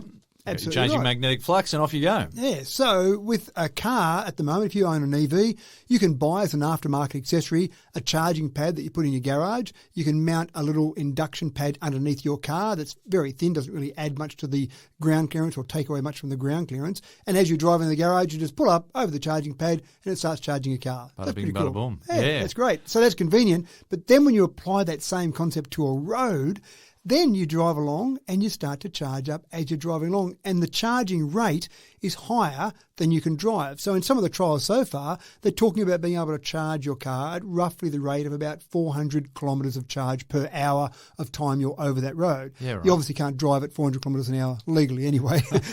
So while you're driving, and again, you'd probably use it in a certain area where it was a fairly busy area and traffic was slow, so you're on that road for longer. And I did a couple of quick bits of analysis on, say, in Sydney, the commute times and the drive times in Sydney. The average commute time in Sydney is about 50 minutes. So someone's sitting in their car for Yeah, about that 50 sounds minutes right, yeah. on their way to work, and they travel only about 20 kilometres in that time. So they're not travelling very far. Yeah. So imagine if you had a section of road on there that you were on for, say, half an hour, and you're driving obviously in that time less than 20 kilometres. So you might use up, say, 15 kilometres of charge while you're travelling on that bit of road, but you added 200 kilometres of charge to your batteries while you're on that section of road. Cha-ching, you've cashed in. That's Absolutely. fantastic. Yeah, so this is happening at the moment in Indiana in the US. We've already got some trial roads in some other places. Norway, no surprise there. Number one location in the world for concentration of EVs. You've also got it in Sweden, South Korea, Italy. They've got different versions of it and they've got different concepts. There's one place in Norway, for example, that's not rolling it out along the road where people drive. They're rolling it out in certain parking areas, in certain parking spots, and also in taxi ranks. And I thought the idea of taxi ranks was pretty cool because the idea is you're sitting there waiting to pick up your next fare. You don't want to get out, plug in your charge. Oh, as soon as someone comes along, Murphy's Law says I've got to unplug and get straight into it. You just have automatic charging with some sort of charging pad underneath the taxi rank. As soon as they pull up, it starts charging. If they're there for 5 minutes or half an hour or an hour, there's no inconvenience for them or the passengers. As soon as they drive off the charging pad, the charging stops. So this is the sort of place we're going now. Yeah, wow. I actually get asked all the time, James. The first question I get asked when someone talks about one of my electric vehicles is, how far will it go? The second question they ask is, how long does it take to charge? Imagine saying, I never have to charge it because the road charges it for me. Imagine saying, I never stop at a charging station or in the old days a petrol station. It just charges for me as I drive. This is pretty cool. You know, there's a bunch of people out there right now that are going into meltdown now because who's going to make any money out of this? How can we make money out of this? Well, I imagine that the only way you do it is to have a toll on the road that you drove on, or there might be a toll on a certain section of that road. Some of the trials have been involving trucking companies driving over these sections of road that are charging up for them, and then it's actually metered back in the trucking company. They've got it in their actual vehicle itself, so it's metered so they actually pay as they go. So it's a system that you're only paying for it while you charge. I reckon someone will work out how to charge us for it because they want to know how they can make money out of it. You're spot on there. But that's not really, from my perspective, it's really about the technology there. Yeah, it's amazing technology. It is amazing technology. What a direction. Yeah. So anyway, pretty cool stuff and rolling out to a road somewhere not in Australia soon. Well, I understand in Scandinavia they're also developing solar-powered roads as well. So, put the two and two together. This is going to be fantastic. We have talked about those before, but that would be a very cool combination of solar panel roads that are giving you some electricity to put into the grid to then give you induction charging as you drove. Yeah. It's a perfect sort of environment, isn't it? There you go. Now, have you heard that urban myth about Walt Disney's head being frozen cryonically? Sorry to burst your bubble, but it's just a myth. What is not a myth, though, is that there is the opportunity to freeze your bits so you can be woken up later in future to solve whatever problem that was going to be your demise. What I'm talking about here is people are choosing now to be potentially cryonically frozen so that when they die, on that moment, they can be frozen and then brought back to life later on. Matt, where do I sign up? It sounds pretty interesting, doesn't it? I'm not sure I want to live forever, but first of all, we'll just define cryonics and cryogenics. Yeah. They're two words that are often mixed up, and people often refer to this sort of thing as Done it cryogenics. myself. There you go. Cryogenics is the study of very low temperatures. Cryonics is what we're talking about here, but you use low temperatures to put someone into a cryonic state, which is why I think there's a confusion between the two so words. you use cryogenics to achieve your cryonics. Perfect. Excellent. Exactly right. So you can impress people at the next local barbecue That's right, when we're people are doing talking that. about cryogenics. No, it's cryonics. So this is really interesting. And at the moment, there's a bargain basement price. It's normally $150,000, James, but at the moment, you can get in at a founder's fee for only $50,000. Wow. This is the first facility we'll see here in Australia. Obviously, there are facilities overseas, and I used to always hear the joke about Walt Disney as well being in suspended animation, boom, boom. But in Australia, there is no facility at the moment. They're still finalising some of the government approvals. I don't know how you do that because there's obviously no precedent for that, so that would be a pretty difficult task to go through. But they are making promises that they will freeze you, but no promises that they'll bring you back later on. The director of this organisation says, we don't know if you can do it. It looks great in the movies. We hope we can do it one day. But at this stage, well, we'll keep you there. We'll keep you in some sort of suspended or frozen state. But that's as far as our guarantee goes. Because the trick is bringing people back from that state, even when they were, let's say you froze something that was healthy. We're able to do it with embryos. We know that we can bring embryos out of that cryonic state, but they've got young cells that can be healed really, really quickly and easily, and they don't have as many as what we do. I think one of the issues is being able to stop yourselves from turning to mush on the inside when your water in your cells starts to rupture your cells. That's right. And they've been able to do it, as you say, embryos. The other thing they've been able to successfully do it with, which is a great sign for the future, is Russian roundworms. Okay. So the Russian roundworms have been able to do it, so surely we're not too far away. The thing that I think about is when you see those science experiments where you take a leaf of lettuce and it's in a nice, not solid state, but it's a formed state. It sits there in a nice cup and you put it in some liquid nitrogen and you freeze it and then you let it thaw out again and it just flops down into a floppily sort of green bit of mush. And I assume, I don't have the technical details to say that. Mush. Yeah. I assume that what happens there is that those bits of water inside the lettuce leaf expand as water freezes and then that breaks down that cell structure. It's because they form that hexagonal shape that you see so commonly in snowflakes and things like that. Yeah, and so that's okay for a leaf of lettuce, but for the human body, given the fact we're about 70% water, it probably wouldn't go so well for us. I don't know how they're solving that problem. I don't think they know how they're solving that problem. All they guarantee, James, is that we will freeze you. we will keep you frozen. The other thing I find interesting about this is the facility has got some people that have signed up so far, 27 investors at the bargain basement price. And the facility they're building, which is halfway between Melbourne and Sydney, is a building that will house approximately 800 people, up to 800 people they're saying they'll have in a cryonic state in there. They'll have that looked after 24 hours a day. There'll be a caretaker there 24 hours a day. I'm not sure that I'd want the job of the night shift in a location that had 800 people in some sort of cryonic state. I just think that'd be a little bit freaky to walk around and look at these people and, I don't know, it'd be a bit eerie, I think. Considering that's a job that we're going to need to fill for the next, I don't know, however many, 100 years, 200 years, 400 years. Yeah. I don't know. And that's the one thing I couldn't find out in my research, how long they think you'll be in that state for. Where do you sign to say, bring me out after 20 years, 50 years, 100 years, 200 years, whatever? I was watching a show called 100 recently, and in that they had people, it was obviously science fiction, so they were just putting people to sleep and bringing them back 20 years later. So easy. It's so easy. If only we could do the same. But in that particular episode, they had one guy that had lived for several hundred years, but he just slept for 20 years. They'd wake him up, give him an update. He'd give the direction to go in. They'd put him back to sleep again. 20 years later, they'd wake him up again. How do you go through that process when you have no idea if they can bring you back? How do you say, after 100 years, give up on it and just go and bury me? I mean, what do you do? Where are the rules around this? I have no idea. Well, I don't think you're going to be arguing too much if something goes wrong either. So it's just That's in right. case of someone's just made a nice $50,000 from you. Yeah, exactly. And you're right, actually. Who knows what happens afterwards? I suppose you'd have to have some people looking at it afterwards to say, no, you said you'd keep him in that state for at least a little while. How hard are those great grandkids going to fight for you if you don't, if you never met them, or Never met them. great grandkids? You know. Yeah. Interesting, anyway. Now, the next story is very cool and a testament to modern innovation and sustainability. Turns out that Tokyo's Olympic medals are made from recycled electronics. What's this about? Well, I would almost say only in Japan, because Japan has got a great history in electronics, but it was actually first done back in Vancouver for the Winter Olympics of 2010. So it happened then, much smaller scale, because obviously fewer winter medals are given out than summer medals.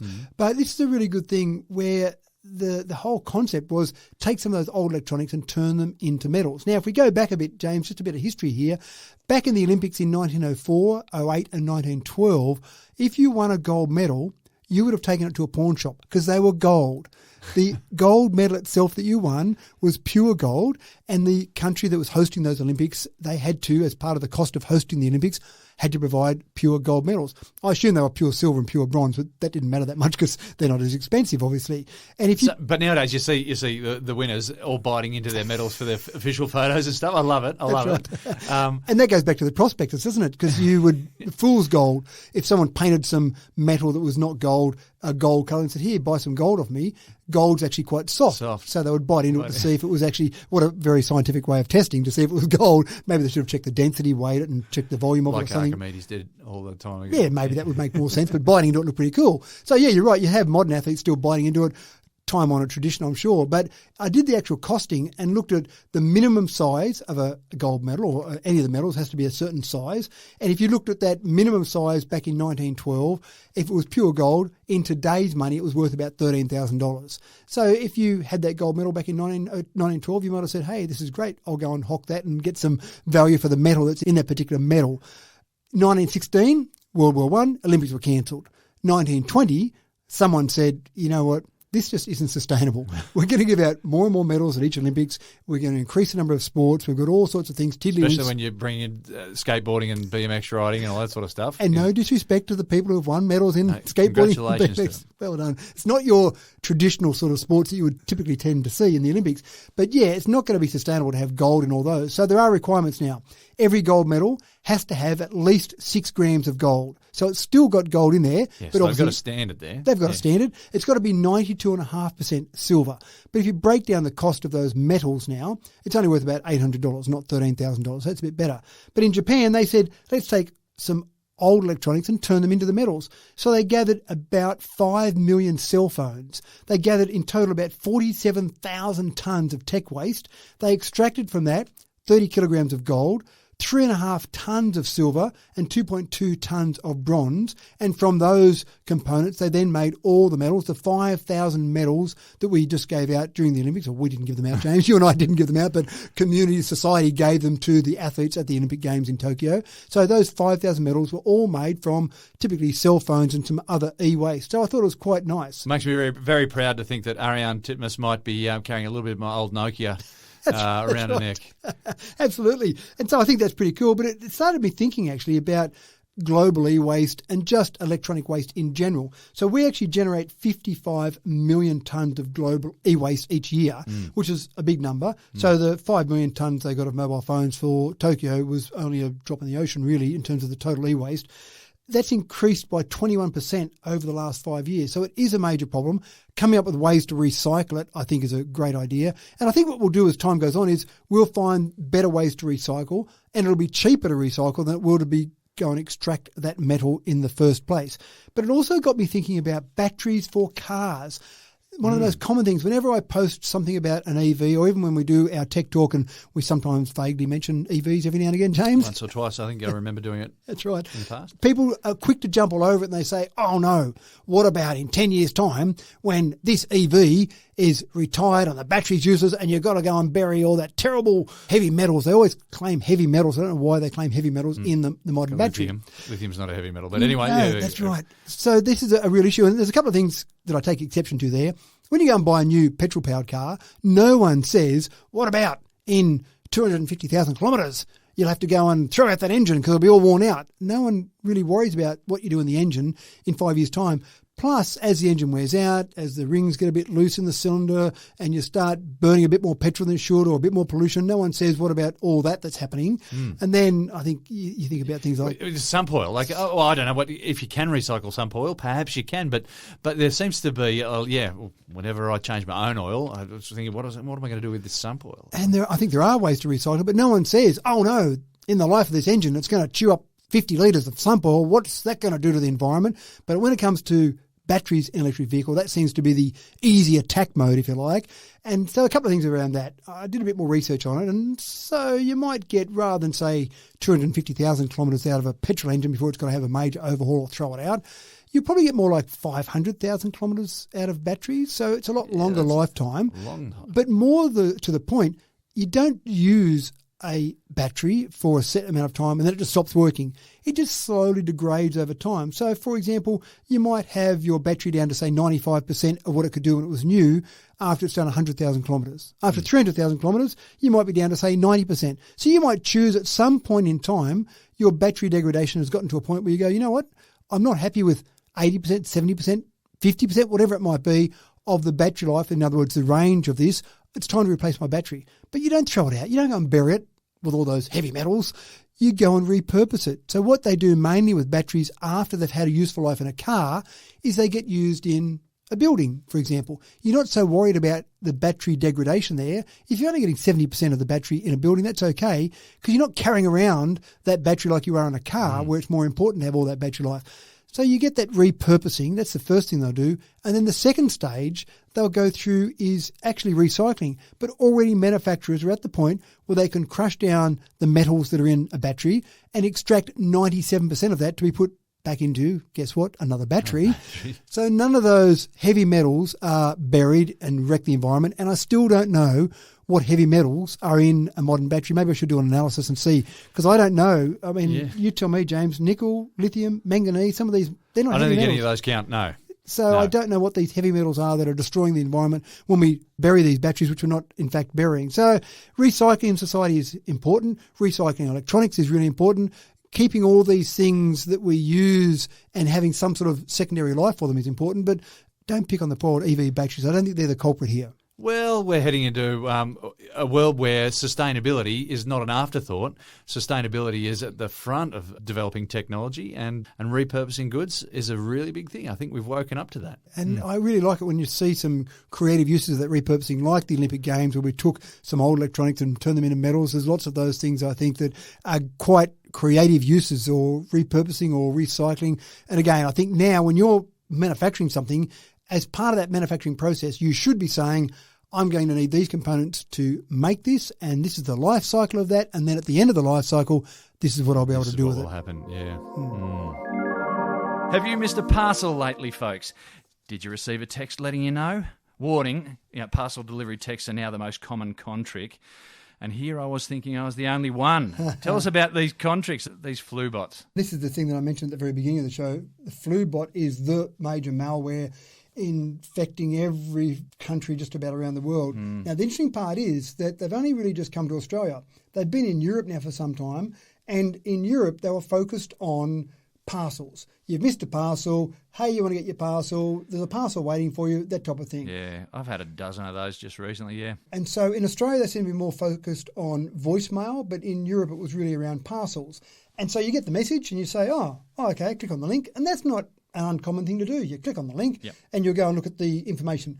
When you click on that link, it then says to view the status of your parcel, you just need to have this app on there. Click on this link to get the app. And so for many people, they think, oh, okay, I must need an app to do that. I'll click on the app. But when you click on that, that actually infects your phone with some malware, which does a couple of things. The first thing it does is looks through your contact list, because we don't want all your friends missing out on this either. So it sends the same message to all of your friends. Somewhere out there I've got a friend who's clicked on the app. Is that what you're telling me? Not necessarily. That's a possibility. Right, okay. But what they also do is they just do random number generators. Yeah. So they're generating numbers continually and sending out those messages. Now, the interesting part here is that when someone talks about getting spammed, email, you don't really care if you're a spammer about sending out millions, even billions of emails, because the cost to send an email is zero. You need an internet connection, which is a minimal cost, and you can just go and send out millions and billions of emails. The difference with a text message is there's no easy way to send that for free, except your phone plan, James, has got free text messaging. So if I can get onto your phone and use your phone to send text messages, then that's great. If I'm just someone who wants to send bulk text messages to my customers, I've got to pay for that. But if I use your phone or someone else's phone to do it, suddenly I've got free text messaging. Geez, the crims are getting cheap these days, aren't they? At least pay for your text messaging. So the first thing is it sends out to people in your address book, and it also might send out messages to random numbers that it generates. The second thing it does, which is the scariest part, is it puts an invisible overlay on your phone. And what that does is sends to someone out there who's obviously setting up this malware every keystroke, everything that you type into your phone and everything that you see. So your good old-fashioned two-factor authentication, when you log onto your bank and your bank says, oh, I'll just make sure this is you, James, I'll send you a text message, you get your 4-digit text code, 6-digit text code, whatever it may be, and you're ready to type that into your bank, someone at the other end also sees that same message so they can try and get into your bank. So that's the real scary part with this. Now, you do notice when you pick it up because some strange things happen, and I've actually seen a few of our clients that have been infected by this particular malware, and they can see it because some strange things start happening to their phone. The messages start to be a bit garbled, just things don't seem to be quite right, and they are smart enough then to say something's happened here. But the thing you're really going to not like about this is it only affects Android phones. Oh, no! So you'll get the message if you're an iPhone, because the scammers don't really know whether you've got an iPhone or an Android phone. But the actual link that you click on to try and install an app, it's actually an Android app it's trying to install. It's not an iPhone app it's trying to install.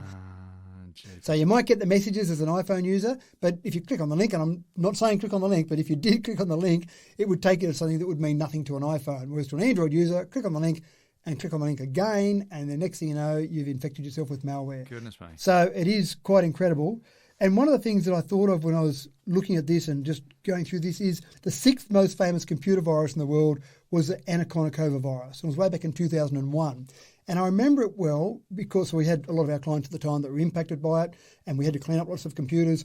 But the thing that really struck me was that after that virus took over the world and after that virus had a major impact on people across the world, 6 months later they did a survey. And they said, if you received an email that said anacondacova.jpeg.vbs, would you still click on it thinking that it might be a picture of Anaconda? Now, this virus had wreaked havoc across the world. 15% of people in the survey said, I'd still click on the link because it might be a photo of Anaconda. And so that curiosity is what kills the cat. And that's the problem here, is that you get that message, whether it be you've missed a voicemail, you've missed a parcel, whatever it might be, people are so curious. Oh, I've got a parcel. Oh, fantastic. I wonder who sent me a parcel. I didn't order anything, but I wonder who sent me a parcel. And they go and click on the link. So many Homer Simpsons out there, it's not funny. That's right. They've got impulse only. But look, yeah, we keep hearing of these stories of people who fall for these scams, and the trick is for the fraudsters to just have enough cover to catch someone in a moment of weakness, and they can follow through with a sucker punch, leaving reasonably intelligent people feeling totally stupid and well out of pocket. And the other thing is that people will see lots of spelling errors. And some people have commented to me going, well, surely they're making enough money out of this, they could pay some English translator to just get their spelling right. But that's very deliberate, because if the messages all were identical and they had the same message, the carriers would quite easily be able to block that sequence of characters. Anyone that gets this sequence of characters, we know that's a part of this scam, block that. What they do is they make spelling errors, mix it up.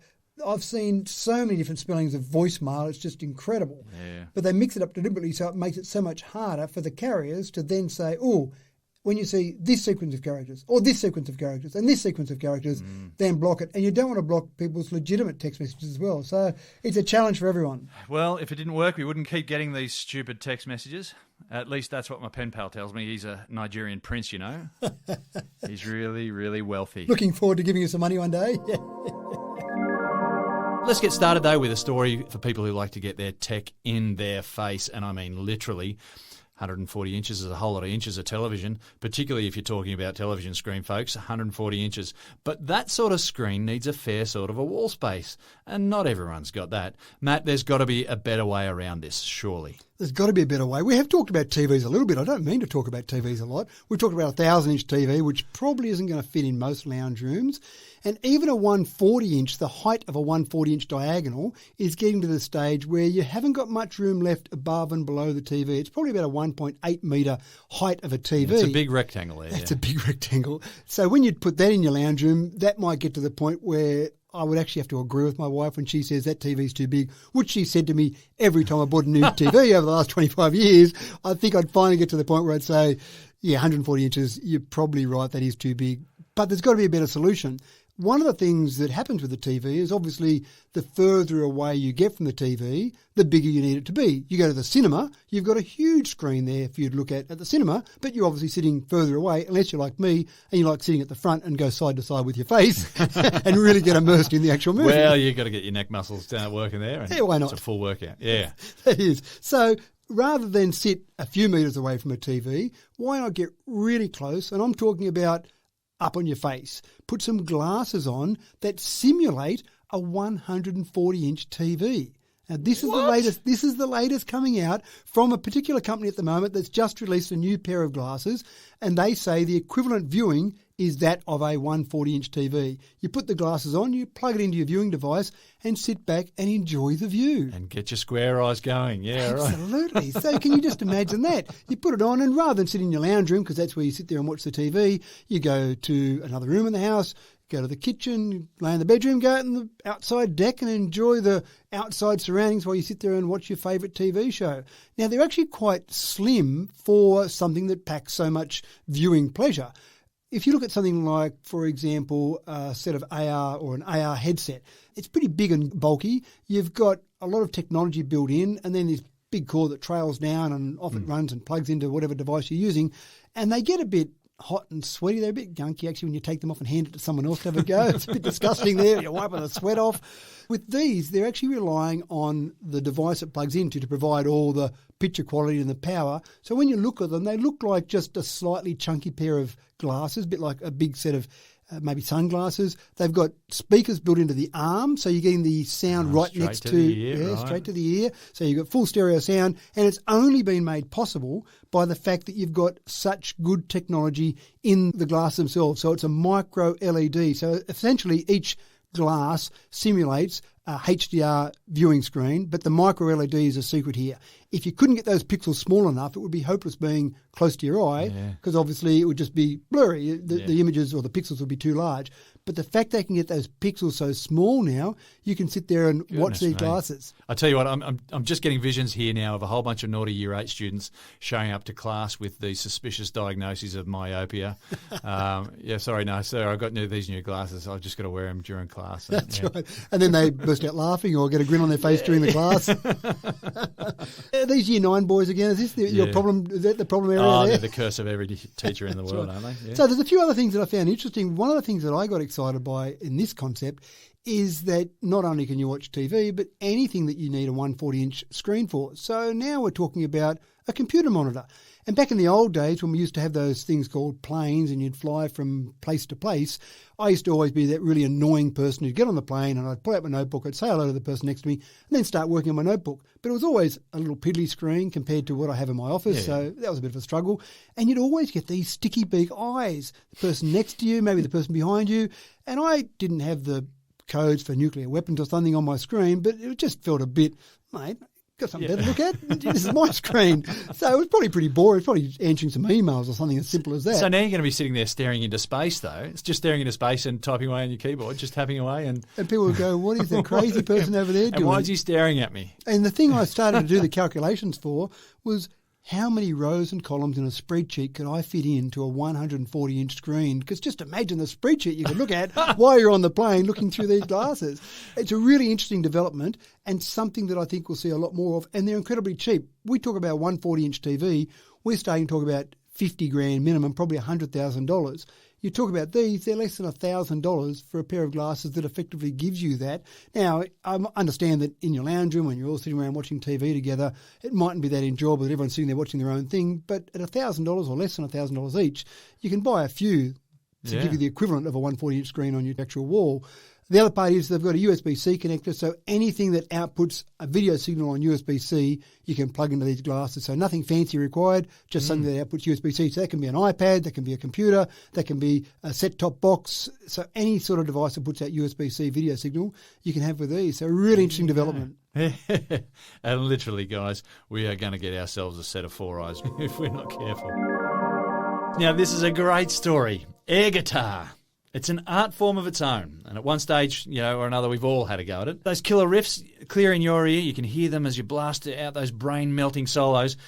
Well, what if everyone else could hear it too, and that's you actually playing it? Matt, here we got an idea that can we maybe take on the road here? Start up a band? I think so, James. Now, a personal question here. What's the song that you play in your head when the air guitar's going? It always starts off with probably the opening riff for Sweet Child of Mine, you know, a bit of Gunners, yeah? Yeah. It's got to be heavy, hasn't it? If you're going to play air guitar properly. And you've got to imagine yourself with a mullet. Absolutely, it's compulsory. So this is an example of someone solving their problem. Necessity is the mother of invention. In this particular case, there was a student at college and he decided, because his friends could play guitar pretty well, that he'd learn the guitar. So he started trying to learn the guitar and his friends, his roommates at college said, actually, if you want to learn the guitar, you can't be our friend anymore because you're so bad at it. We want you to leave the room, leave the college. Stop being our friend for about 3 or 4 years. That's right. Come back. When you get your 10,000 hours under your belt, then come back and see us. But in the meantime, can you go away? So he gave up the guitar, but he still had the dream of it. So he came up with the idea of building a plectrum, a air guitar plectrum or pick that actually linked via Bluetooth to your phone to then actually play some tunes. So when you're there, and think about the technology in this, you couldn't have done this 10 years ago. The actual plectrum is sensitive enough that it knows when you're doing a downstroke or an upstroke or how fast you're moving it. Then it's got Bluetooth because, of course, if it's going to be any good, it's got to have Bluetooth. It's got Bluetooth to your phone to then pick up on your movements of the pick to then play whatever sound comes out of there. And then it gets better because you can choose what chord you want to play on your phone. So if you want to get really tricky, you choose a chord and you start strumming away with that or making any movements that you want and then start changing your chords on your phone. I think there'd be a real skill in playing this quite cleverly in terms of picking the right chord and playing and away you go. I don't know if it's got that famous chord at the beginning of the Beatles, A Hard Day's Night, you know, the one that just sounds terrible and out of tune. I don't know that Paul McCartney's ever actually told us what chord that is. It might not have that chord, but it's got all the simple and difficult to play chords on your phone because you don't have to get your fingers wrapped around that chord. No, you just press a different button on your phone and then start playing it. This is 2 examples today, James, where I've been sucked in. This is that impressive that I hope my son doesn't listen to this one because I've bought this already for his Christmas present because I was that impressed. My son plays a guitar already and plays it reasonably well, but I just think this is too much fun that I've got to find some sort of present for him. Guitar hero, eat your heart out. Look, mate, if I can't be in your band, can I at least be your roadie? Yeah, that's right. Carry around this little tiny thing. Just carry your phone. It's about the size of a matchbox and your phone. Carry those around. You don't have the big muscles like a roadie then if you're doing that. You're just carrying around this little tiny thing. But at least I get to play it in front of the crowd. Absolutely. Before, I get to tune it. Tune the air guitar up. I like it. Let's get cracking with one for our avid recreational cyclists, a bike tech that's getting souped up. You may know about fly-by-wire, folks, but Matt, you're going to tell us about a new system for bicycles, ride-by-wire? Yeah. A remote-controlled bike is not a thing, though. What's going on here, Matt? It is really exciting, and we're walking along a path now where I have this memory of one of my daughters, my youngest daughter, her greatest trauma happened not far from where we are right now, James. It was one day we were out riding our bikes and a few of the kids with me. We decided to have a bit of a race and we took off and had a bit of a race, got to the tree that we were racing to and looked around and my youngest daughter wasn't there. Left one of your offspring for dead. That's right. Now, I've turned back around and here she is sitting beside the path, bawling her eyes out, grease all over her hands, and I got back to see her. What's gone wrong, darling? And, of course, the chain came off the bike. Oh, of course. She wanted to know what this stupid chain thing was, why there was all this the greasy mess that comes with it as you try to repair the problem. And then you cry, and, of course, you wipe over your face with your greasy hands, and that puts more grease over your face, and you cry a bit more. That was me crying, not my daughter crying. That was a nice little simulation we had back there too. Yeah. It was, actually. Yeah, not put on there at all. So the thing that I looked at then, I talked to my daughter and said, why have we got these stupid chains? Well, before chains, you had things like the penny farthing, but you needed a big wheel to get a bit of speed up because when it was a direct drive, when you just had a 1-to-1 ratio, your legs would be spinning at 1,000,000 miles an hour trying to go at any sort of speed. So the logical solution was to put a big wheel on. When in 1885 they started moving to what they call the safety cycle, suddenly you had a chain that connected the cranks to the back wheel and you could have a ratio. Yeah, look, I've got to go back to that penny farthing. I just don't know how more people didn't die on those things. Yeah? Holy. Well, I've seen footage of races on penny farthings and they look crazy. Oh, goodness me. So the safety cycle came along and, of course, that chain with the efficiency of the chain, they talk about efficiency maybe up around the 98% mark of the power you're putting into the pedals getting to the back wheel. So that all sounds fantastic. But one of the limitations of a chain is you've got to get somewhere where you can get the cranks turning in vicinity of the back wheel and get a chain to connect them. Now, on a two-wheeled cycle, that's not too bad, but when you start talking about the reclining bikes, and they're actually quite an efficient way to go about, then you suddenly get this really long chain, or sometimes multiple chains connecting them. Or if you go to some places around the world where you've got, say, a little three-wheeler, four-wheeler that's like a little taxi type thing, you look underneath those, which I kind of do when I see those just because I'm interested in it, you see sometimes 3 sets of chains connecting the cranks to the back wheel. So it all gets too complicated. All this sort of energy in the transfer there, yeah. And imagine that coming off, trying to climb underneath that and get all these different chains connected. So Schaefer, which is a German company, has come up with a concept of generating power at the actual crankshaft, generating electricity, and then transferring that via electrical wires to an electric motor on either the back wheel or the front wheel or even the back wheels if you've got multiple wheels. Yeah, right. And you do lose a bit of efficiency. That was the first question I thought of. Well, what's the efficiency look like here? About 5% of efficiency is lost. Okay. But it's not about the efficiency. It's all about design, being able to open up the design mechanism. Well, and of course this is the first prototype, so we might expect that with future prototypes, perhaps that efficiency might improve? Exactly right. And we're not talking about a lot here, we're talking about 5%. Yeah. Now, most of the mail that gets delivered around Australia by Australia Post, they're on some form of e-bike. This is the letters, not the parcels. And those e-bikes have actually got front-wheel drive. So they're a normal bike with a chain to the back wheel, but then they've got front-wheel electric motor to give them a bit of extra go and get up some hills. When you start to look at this, well, what would be the problem with having both wheels driving and you just sitting there pedalling in the middle? The resistance changes as you pedal to generate less electricity to keep your cadence constant. And if you talk to Tour de France cyclists, then you're effectively talking about trying to keep that cadence the same all the time. So those cyclists are typically probably 80 or 90 revolutions per minute. The idea of this is you keep your cadence constant, it's generating electricity, and that's all being fed to a battery, then being fed to a motor in the back or the front wheel or both back wheels, whatever it might be.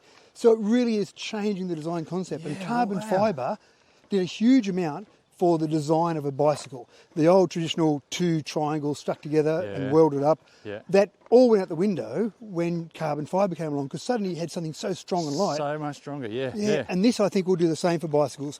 Being able to put the motors and the cranks wherever is convenient, I think will do a huge thing for design of bikes. And of course, we're talking about e-bikes here. We're not talking about a traditional bike that you just have a chain connecting them, although you could replace it with that.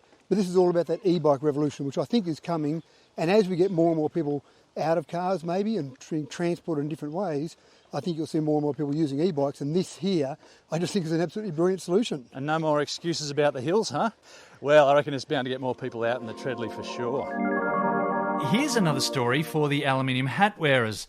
That anti-radiation sticker that you bought and thought would protect you from that dangerous radiation emission from your phone, well, I hope it's scratch and sniff, folks. At least then it might have some use.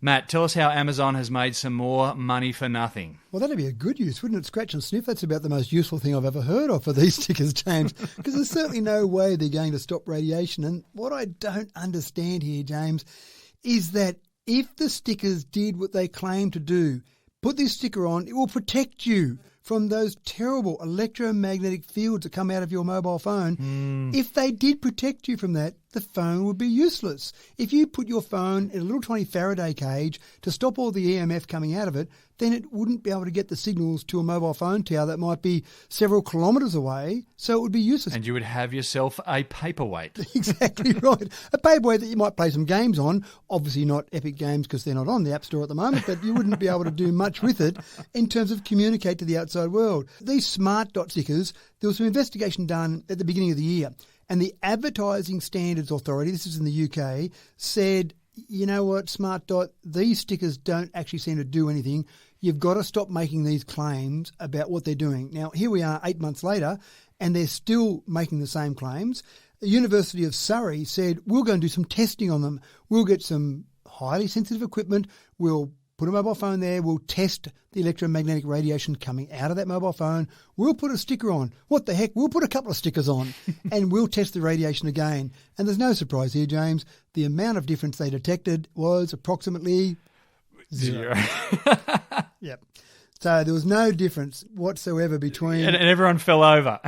Yeah, that's right. There was no surprise there. But in their defence, the makers of the Smart Dot said, of course, the scientific testers with their fang-dangled equipment that goes beep in the middle of the night, that wouldn't detect any difference in it because they said that it wouldn't measure the harmonising effects of the stickers because they would require biological testing. So there you go. That's why the scientists with their equipment couldn't pick up anything. Of course. And they needed some crystals or something, didn't they? Yeah. They did. Right. Align them in the right way, throw the chakra down on the ground, who knows what. But the message here is really any of those things that you see out there that protect you from EMF, that are going to protect you from these terrible mobile phones. We're getting more radiation from the sun. Every day we go out in the sun. You know, you would be able to tell me in greater detail. We're getting much more radiation from the sun. But the radiation we're getting from our phone is the wrong frequency. It's too low a frequency to be an issue. Exactly right. To use a scientific term, it's non-ionising radiation. So it's never going to move those electrons That's right. up to a higher level. Yeah. So be exposed to that as much as you like. Now, back in 1973, I think it was, that Dr. Martin Cooper made the first mobile phone call working for Motorola at the time. 73, we've had mobile phones. Now, sure, they weren't in great use then, but we've had mobile phones in use by enough people around the world now that if there was this great cancer pandemic or some great health issue, we would see people all around the world being affected by this. And James, I've been using a phone for 30 years and it's never affected me. I'm joking, folks, I'm joking. A very poor attempt at a joke. But I think this is the thing, when you see these claims, just apply a bit of common sense to them. If it protected you against the radiation, the phone would be useless. Obviously, they're doing nothing. The only thing they're doing is making your wallet lighter, and the people, I'd almost call them scammers, James. Maybe it's too harsh on them because they're just maybe appealing to the gullible, but they're lying in what they're doing. They're lying in their claim. Looking for the placebo effect, I think. Maybe. Yeah, the placebo effect. Maybe. But I see people with them. I see people with stickers, with cases, with all sorts of things that are protecting them from the radiation, and I start to have a conversation with them about non-ionising. I started the conversation with them about the radiation we get from the sun, and their eyes just gloss over, and I throw my hands up in the air and I give up. They've done their internet research. That's right. Who am I to argue? So we can post those stickers into that file for the ineffective solutions for imaginary problems. Is that right? That's it. Yeah, maybe if they stuck some of those stickers on wind turbines, that'd solve some problems there as well. And sticky tape some crystals to it while you're at it and rub some essential oils on it. Oh, look, I'm going to start really offending people in a minute. I'm a bit worried about your crystals. You seem to have a bit of an affinity with crystals, James, more than I realised. Oh, I just haven't had them work as well for me. I just need them to actually do something. Netflix has got the Koreans really wound up. An internet provider in South Korea reckons they're creating too much traffic. Netflix is creating too much traffic. So they've taken them to court. Matt, I was thinking about cancelling my subscription, but something I've missed clearly out of Netflix that I should be watching. You should be. Have you watched Squid Game yet? Not yet. Yeah, right. Well, you need but to I'm get onto going it. to now. Yeah, now that everyone's onto it. It's the #1 show in 90 countries at the moment for Netflix across the world. I can't believe that. So it's bigger than Game of Thrones. It is bigger than Game of Thrones. Wow. It's bigger than everything. Yeah. And I've watched a little bit of it. My kids have been watching a bit, and I've kind of come in and went, oh, yeah, it looks a bit too violent for me, and I've left it alone. But little did I know that everyone else loved that violence, apparently. But here's a real challenge. Here's the question. The heart of this question is, who should be paying for the infrastructure that internet service providers need to provide internet access to consumers? I would have thought the internet service providers would have been the ones paying for it. That kind of makes sense. Content providers, like Netflix, their job is to set something up for people to want to see. Just supply stuff. Exactly right. And then the internet service providers say, hey, Mr. Customer, we'll give you a connection to your home. We'll take care of the traffic between your home and the content providers, and that's it. But SK Broadband in South Korea have said that's all well and good until Netflix came along and just hammered our connections. Blew it away. Absolutely blew it away. And the data they gave said from May 2018 till now, their internet traffic has gone up by 24 times, and they're blaming all that on Netflix. There might be some other things in there as well. And so I guess they see themselves as a bit of a toll booth. They need to have a toll booth there for the amount of traffic that's coming through on their highway. Yeah, and to me, I think they're a bit out of line, really, in my opinion, because their job is to provide the connectivity. What you're connecting to, that's someone else's job. That's not SK Broadband's job. And the same way, it's not Netflix's job to actually provide the highway for it to come down. Their job is to provide the content. Now, the unfortunate part for poor old Netflix, and I say that with a slight tongue in my cheek, the poor outcome for them is that the Central District Court ruled against Netflix. And I must admit, I wouldn't want to be taking on a South Korean firm in a South Korean court, because I reckon my cards will be slightly stacked against me. Advantage, yeah. Slightly, yeah. So they ruled in favour of SK Broadband, and they said that you should pay a fee for usage. And the fee that we've calculated so far for 2020, for example, was US $31.55 million. So it wasn't nothing. It's not a huge amount of money for Netflix, but it's not nothing. Part of the problem there for Netflix is that other companies like Facebook, like Amazon, like Apple, all do pay some internet service providers. Yeah, so they're a bit out on their own, although YouTube doesn't pay at the moment in South Korea. So YouTube and Netflix, who you could probably argue, or Google, who owns YouTube, obviously, you could probably argue that they're pretty big in terms of creating a desire to go and use the internet, but they're the ones that aren't paying. Amazon, Apple, they certainly, and Facebook, obviously, they certainly generate a fair bit of traffic there. This is a new angle I'd never even considered before, but does it open the floodgates for other countries to now say, oh, hang on, Netflix, you've got a lot of money to be made out of this. I think we can tap into that, and if you want to use our highway, then you're going to have to pay the toll booth. Well, interesting enough, in the US, there is one company that Netflix does pay some money to.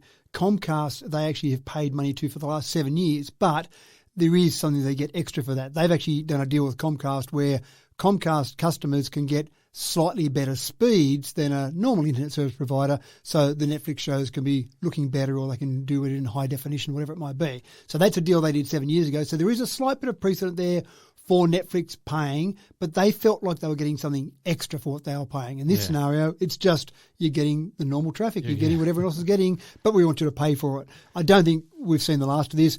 It's only the first ruling so far. There'll be several more appeals to go. Solicitors have got to eat as well, so they'll have to go through a process there.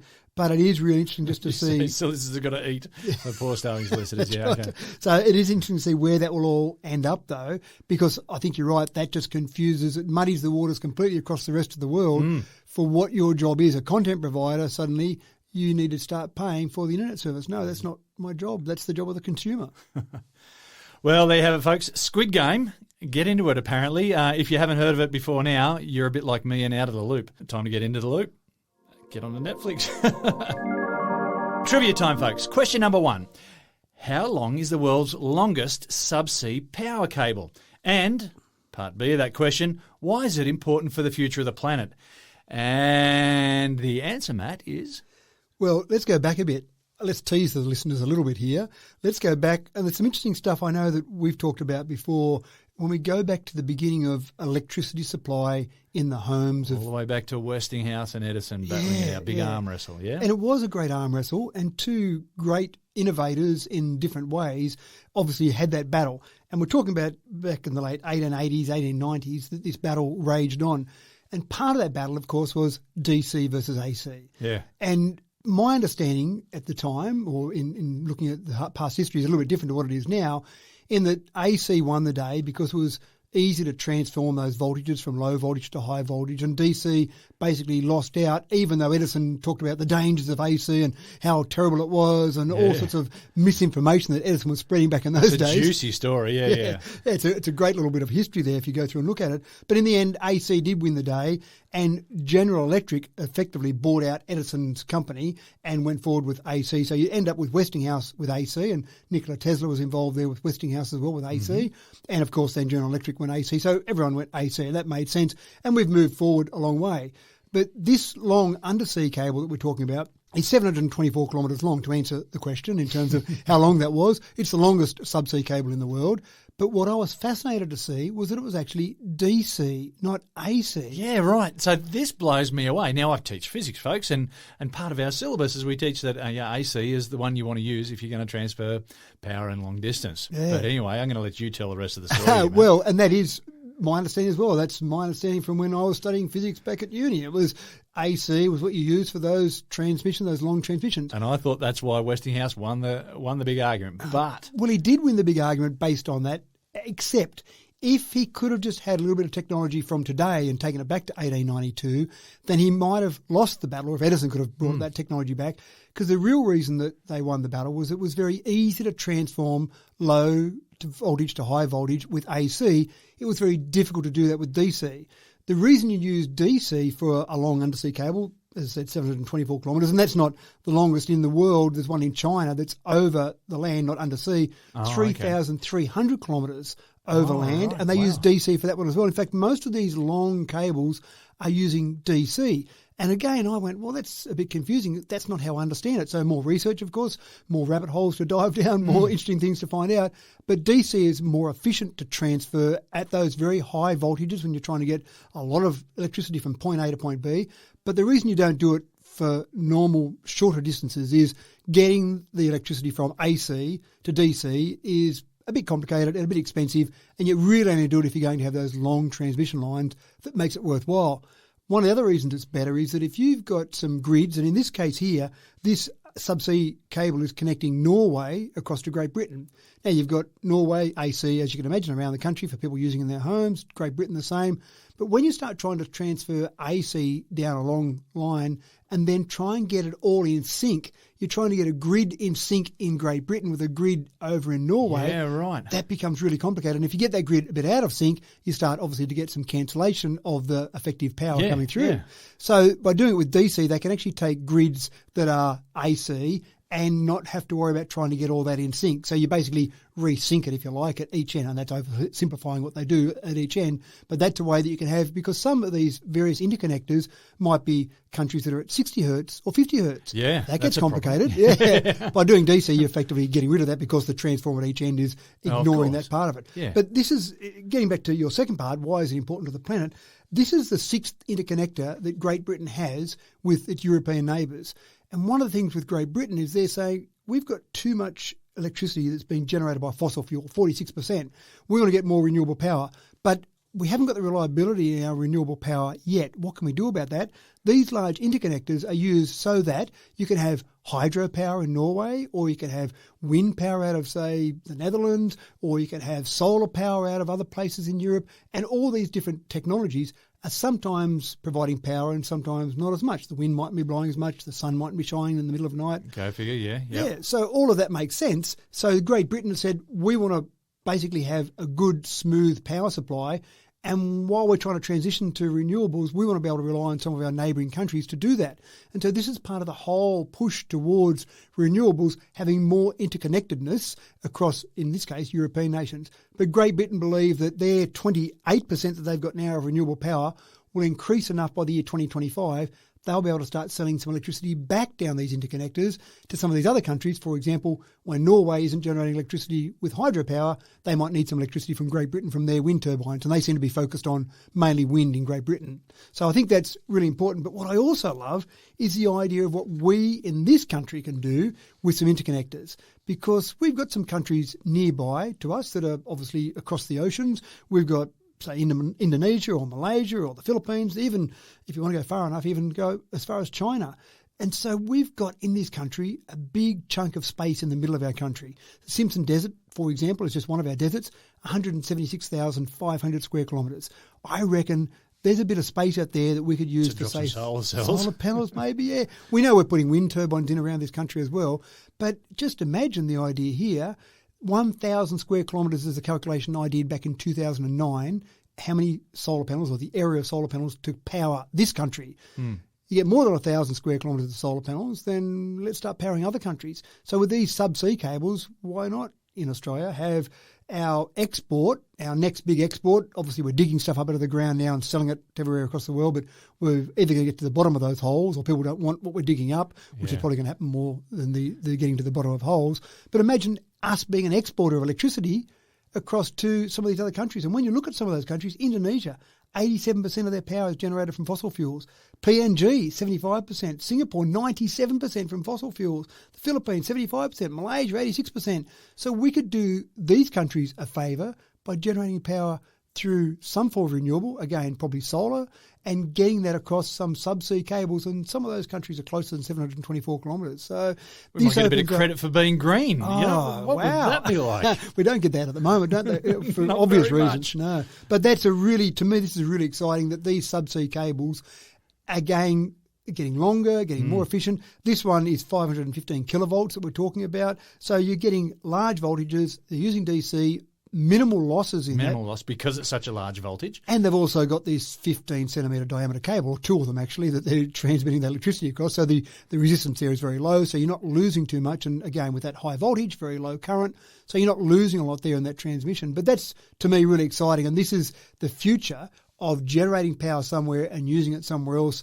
And we could be an integral part of that solution across the world. Well, at least across our part of the world. I did look at New Zealand, but New Zealand is actually pretty good with their renewables, so they probably don't want to buy our electricity off us at this stage. So leave them alone for the moment. So has anyone told Gina Reinhardt about this? Well, let's tell a few private, because the government doesn't want to know about it, so let's tell a few private rich people about this concept. Yeah, perhaps you might be able to make some cash out of it. And Matt, I've got a question for you. What's the worst job on a farm, a stock farm? Go. Well, I've done a little bit of helping out friends. I've never lived on a farm, but when I was growing up, I used to go out and get sucked into helping out friends, and you think it was just a coincidence, but it seemed to be that more often than not, when you go out to help on the farm over that weekend, fencing. You're doing fencing. Fencing. Exactly right. That was going to be my point exactly. Look, I would muck out a cow shed any day.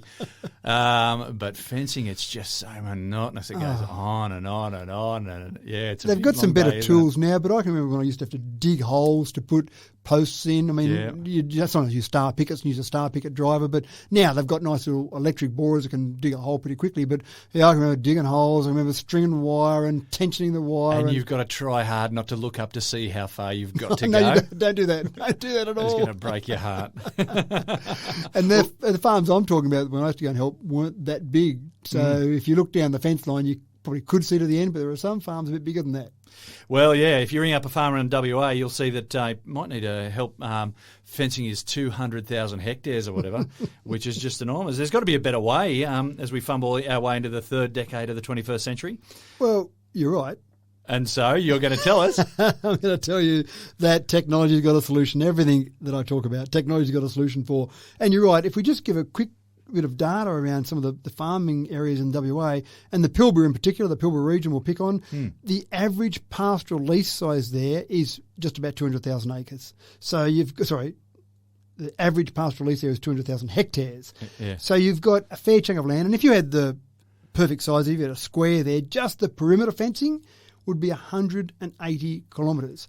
And they don't support many cattle. You've got one cow per 60 hectares. So there's a thing called a cattle unit. Yeah. So it's a specific size beast, consumes a certain amount of food, et cetera, et cetera. So it's called a cattle unit. So you can have one cattle unit per 60 hectares. So you haven't got a lot of cows in a small area. They're spread out over a big area. That's a lot of infrastructure for not enough cows. And yeah. you just want to fence the outside? No, of course you're going to have fences all through the inside. You want to change what paddocks are in, all the rest of it. So it's all pretty complicated. And some of these fences they put up there are expensive. You're talking about $4,000 per kilometre. So you've got $750,000 just to do a perimeter fence around one of these properties. Wow. So expensive there. And then you get damn nature come along with floods and with sandy soil, cyclones and all sorts of things. And so then they wreck the fences and you've got to go and start again or just do those sections again. So technology has a solution. The solution is a collar around a cow's neck. And that collar, with all the modern technology we've got, has got solar panels on top, so it's got enough light during the day to charge up the batteries in it and keep it going forever. And then you've got a GPS tracker inside the collar, the same as your car or your phone might have. So you know, or the collar knows exactly where it is. You install a base station on the farm so it can transmit a very low-powered signal back to the base station, and then you can track exactly where your cattle are, which sounds great. You know where they are. Oh, I know they've gotten through a fence and they've gone to the neighbour's property. Do you know, there was a movie made in the 80s. I don't know if you ever saw it. It was an Arnold Schwarzenegger movie called Running Man. Anyone who's ever seen this will know what I'm talking about and got an idea where you're going with this. But their collar would blow their head off if they went too far. Right? So the collar got put on prisoners. There were no fences for the prisoners. If they walked too far, bang, the head got blown off. Probably not a great way to make money out of your cattle, but I get the point. In this case, it's a little bit less destructive than that. Okay. All right. What happens is as Less they Hollywood. get close to that's right, as they get close to the fence line, a noise starts going off. And that noise grows in intensity as they get to the fence line. And then finally, this isn't the part that most people will love, but finally if they go over the fence line, they get just a small electric shock in the collar. The same as if they had an electric fence there and they got a small electric shock when they bumped against the electric fence. And the cows, within 48 hours, they're pretty smart, they say, hey, I know what happens if I keep walking and this noise is going off, Yeah, right. I'm going to turn around. So it only takes them 2 days to learn, and then you've got a virtual fence. So you've now got a cow that's got a collar around their neck, $40, so not very expensive, and you can then sit back on your computer as the farmer, draw where you want your fence line to be. That's it. The cows will stay within that area. So I can only assume that once they get that little zap, that they don't get all startled and just run in whatever direction, end up running in the wrong direction, just getting zap, zap, zap, zap, zap. Well, that's a good only point. assume. Yeah. Well, we hope so. When I've read some of the research on this, it seems like they learn that to turn around and go back, and they learn pretty quickly about that. I'm hopeful they don't keep zapping them more and more intensely as they get further and further away, but I think the build-up of the noise as well is part of the thing that will bring them back. The RSPCA isn't entirely happy about this. They're not entirely happy about the amount of stress it might create for these animals. But at the same time, it's actually better from a productivity perspective for the farmers, and they can actually treat their land better, because when you're a farmer that's trying to really look after your land, you might have, for example, some paddocks that you want to leave fallow, you want to keep any cattle off them for a period of time, let some of the brush on there regrow, let some of the land recover. But it's pretty hard work to move those cattle around, especially when you've got one per 60 hectares. Move them around manually. Helicopters are often involved. That gets pretty expensive. And then move them in another paddock, more fences you've got to look after. Whereas with this, you can just redraw on a computer screen where you want the actual fence to be. Yeah, wow. Yeah. So the interesting part here is that Rio Tinto is the one trialling this at the moment. And Rio Tinto, what's going on there? They're a farming company. Why are they involved in this?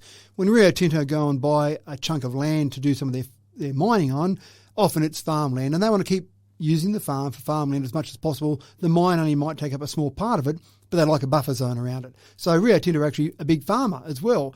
And one of the problems they had was that these cattle would get onto mining sites. They'd get through fences that were protecting mining sites. They'd chew on some infrastructure, or they might just get in the road of some of the mining trucks. So it was a bit of a problem for them.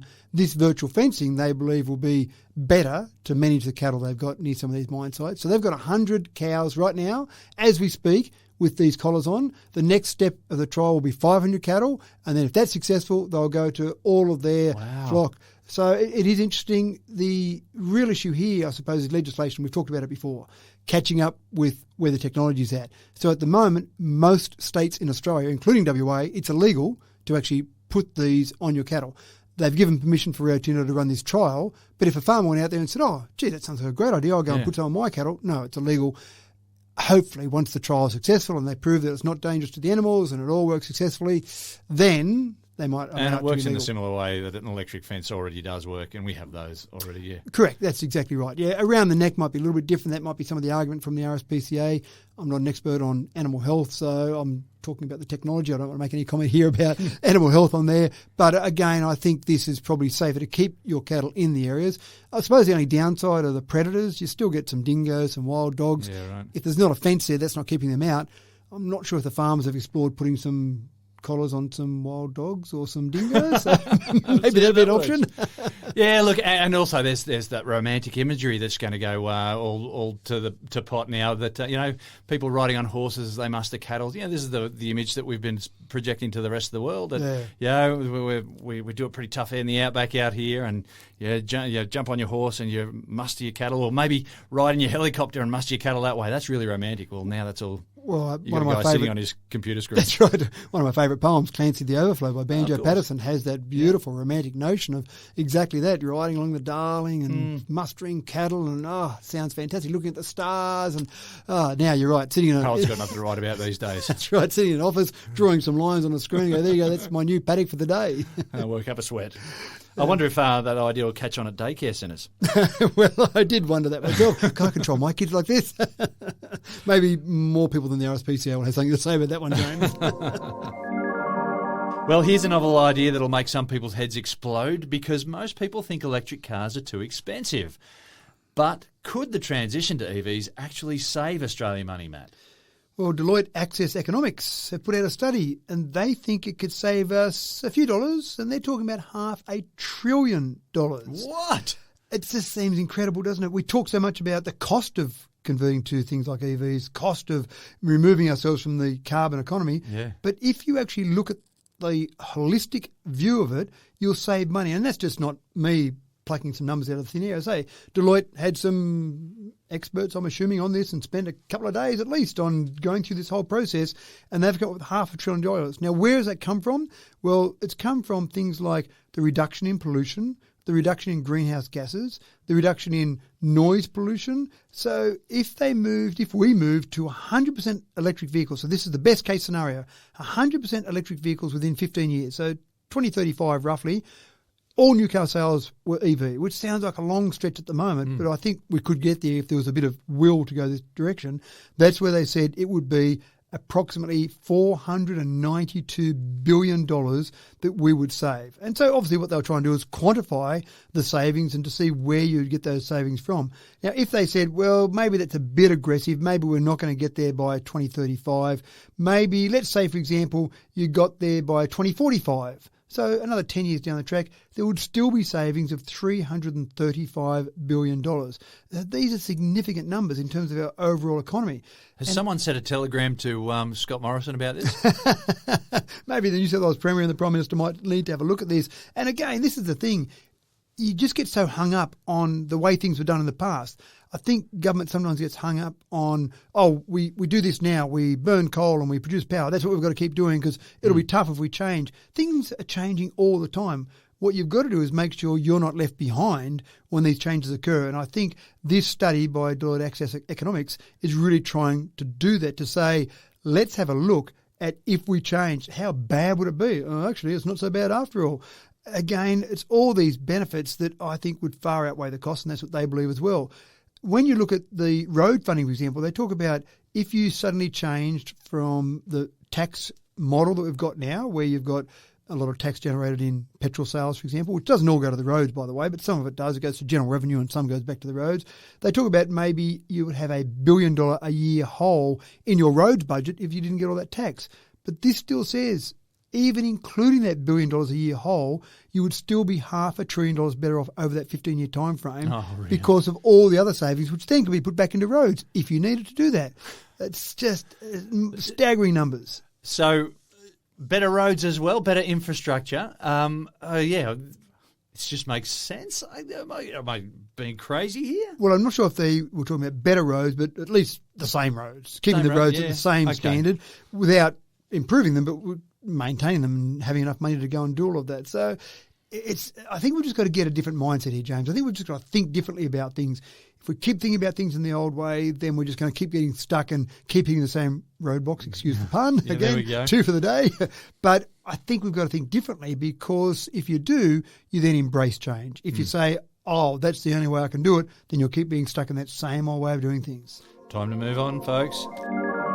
Now, when a product becomes so popular that a significant proportion of the planet want in, then it makes sense that it's only a matter of time that the bad guys are going to exploit the popularity and use it to scam people in a weak moment. Am I right, Matt? What's got the followers of Squid Game on the defensive now? I'm devastated by this. I want this to be true, James. As I've said before, I'm not that big a fan of Squid Game. I found it vaguely interesting, a bit too violent for my liking. But look, there was some interest there, and look, my family liked it. But there's some emails doing the rounds at the moment saying, get access to the new season of Squid Game. You can be one of the early viewers of the new season. Why do they pick on me? Before everyone else. That's right. I'm not sure why I'm so special, but I am pretty special, so I should be able to see that new season of Squid Game. So click on here, but then it goes a step further, and this is one that will get me excited, James. You can be one of the background talents, maybe a crowd shot, for example, in Squid Game. Imagine saying to your mates, hey, see that little dot over there in the corner? That's me. That's me there. So that's pretty cool. All you've got to do, James, is you get this email. It opens up an Excel spreadsheet. You fill in your details and send that off, and you just have to wait for the call to come before you'll get your casting call to be on Squid Game. Meanwhile, or alternatively, wait for your identity to be stolen. That's right. Meanwhile, you seem to have some funny things on your computer, and your bank account seems to be being drained, and all sorts of strange things happens because when you open that Excel spreadsheet, it had a Trojan in it, a Trojan virus, and that infected your computer, and next thing you know, you're sending all your information off to a scammer, and there's no casting call. That's what gets me. Where's my casting call? So much disappointment. Ah, it is. And this is the thing. The psychology of some of these scammers is brilliant. Pick on something that's incredibly popular. How can we associate a scam with that really popular thing? People want to be in the background of Squid Game. We'll offer them that. It's so inventive to come up with that, isn't it?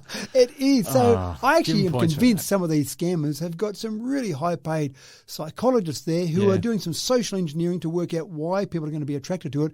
And this is another example of that. But I don't know how many times we say it. Just be skeptical, be aware, be alert, because the world needs more alerts. It just seems to be one of those things that it's too good to be true. It is. And if you're a bad guy, just ease up, will you?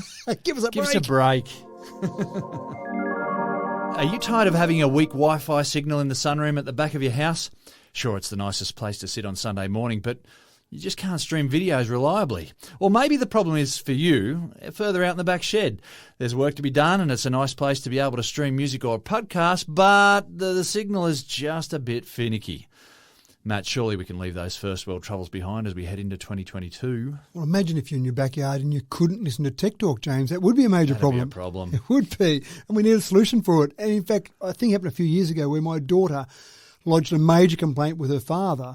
She said, Dad, you're into your technology. You seem to know lots about technology, but do you know, in our house, I can't get good Wi-Fi in the toilet. Now, I didn't want to go into detail about maybe it's not the greatest thing for sanitation. Yeah, put down the phone and go to the toilet. That's and then right. come back to your phone. Now, why do you take half an hour in the toilet? Now, I've got a question for you, though. Has this got anything to do with vaccinations? No. Okay, all right. Should it have? Okay. No. All right, okay. We'll leave that for the conspiracy podcast. Vaccinate her against the toilet, maybe. I'm not Right, sure. okay. But that was her major complaint. So, of course, good old Tech Dad had to go and install a couple of extra wireless access points around the house. So we end up with 4 now around our house to cover the whole house and a bit of the backyard. So I could take away those complaints. One. That's right. You'd think that'd be good enough, wouldn't you? But no. So that finally, her first world problem was gone. She could now use Wi-Fi in the toilet. Phew, thank goodness for that. Yeah. What a good dad I am now. The problem we have is at the moment the 2 major bands that are typically used in Wi-Fi are the 5 gigahertz band, which is not to be confused with 5G. People have told me for years, I've already got 5G. Well, you haven't got it because it's not available yet. No, I have got it, but it's just 5 gigahertz. They see the 5G and think that's what it is. So 5G is great for speed. You get speeds typically up around, or theoretical speeds of 1300 megabits per second. You don't normally get that in the real world, but that's the theoretical speed. The problem is that you typically might, in a normal house, get about 15 metres away from your router. It depends on the construction of your house and all the things that might be in the road. So that's great for speed, not so great for range.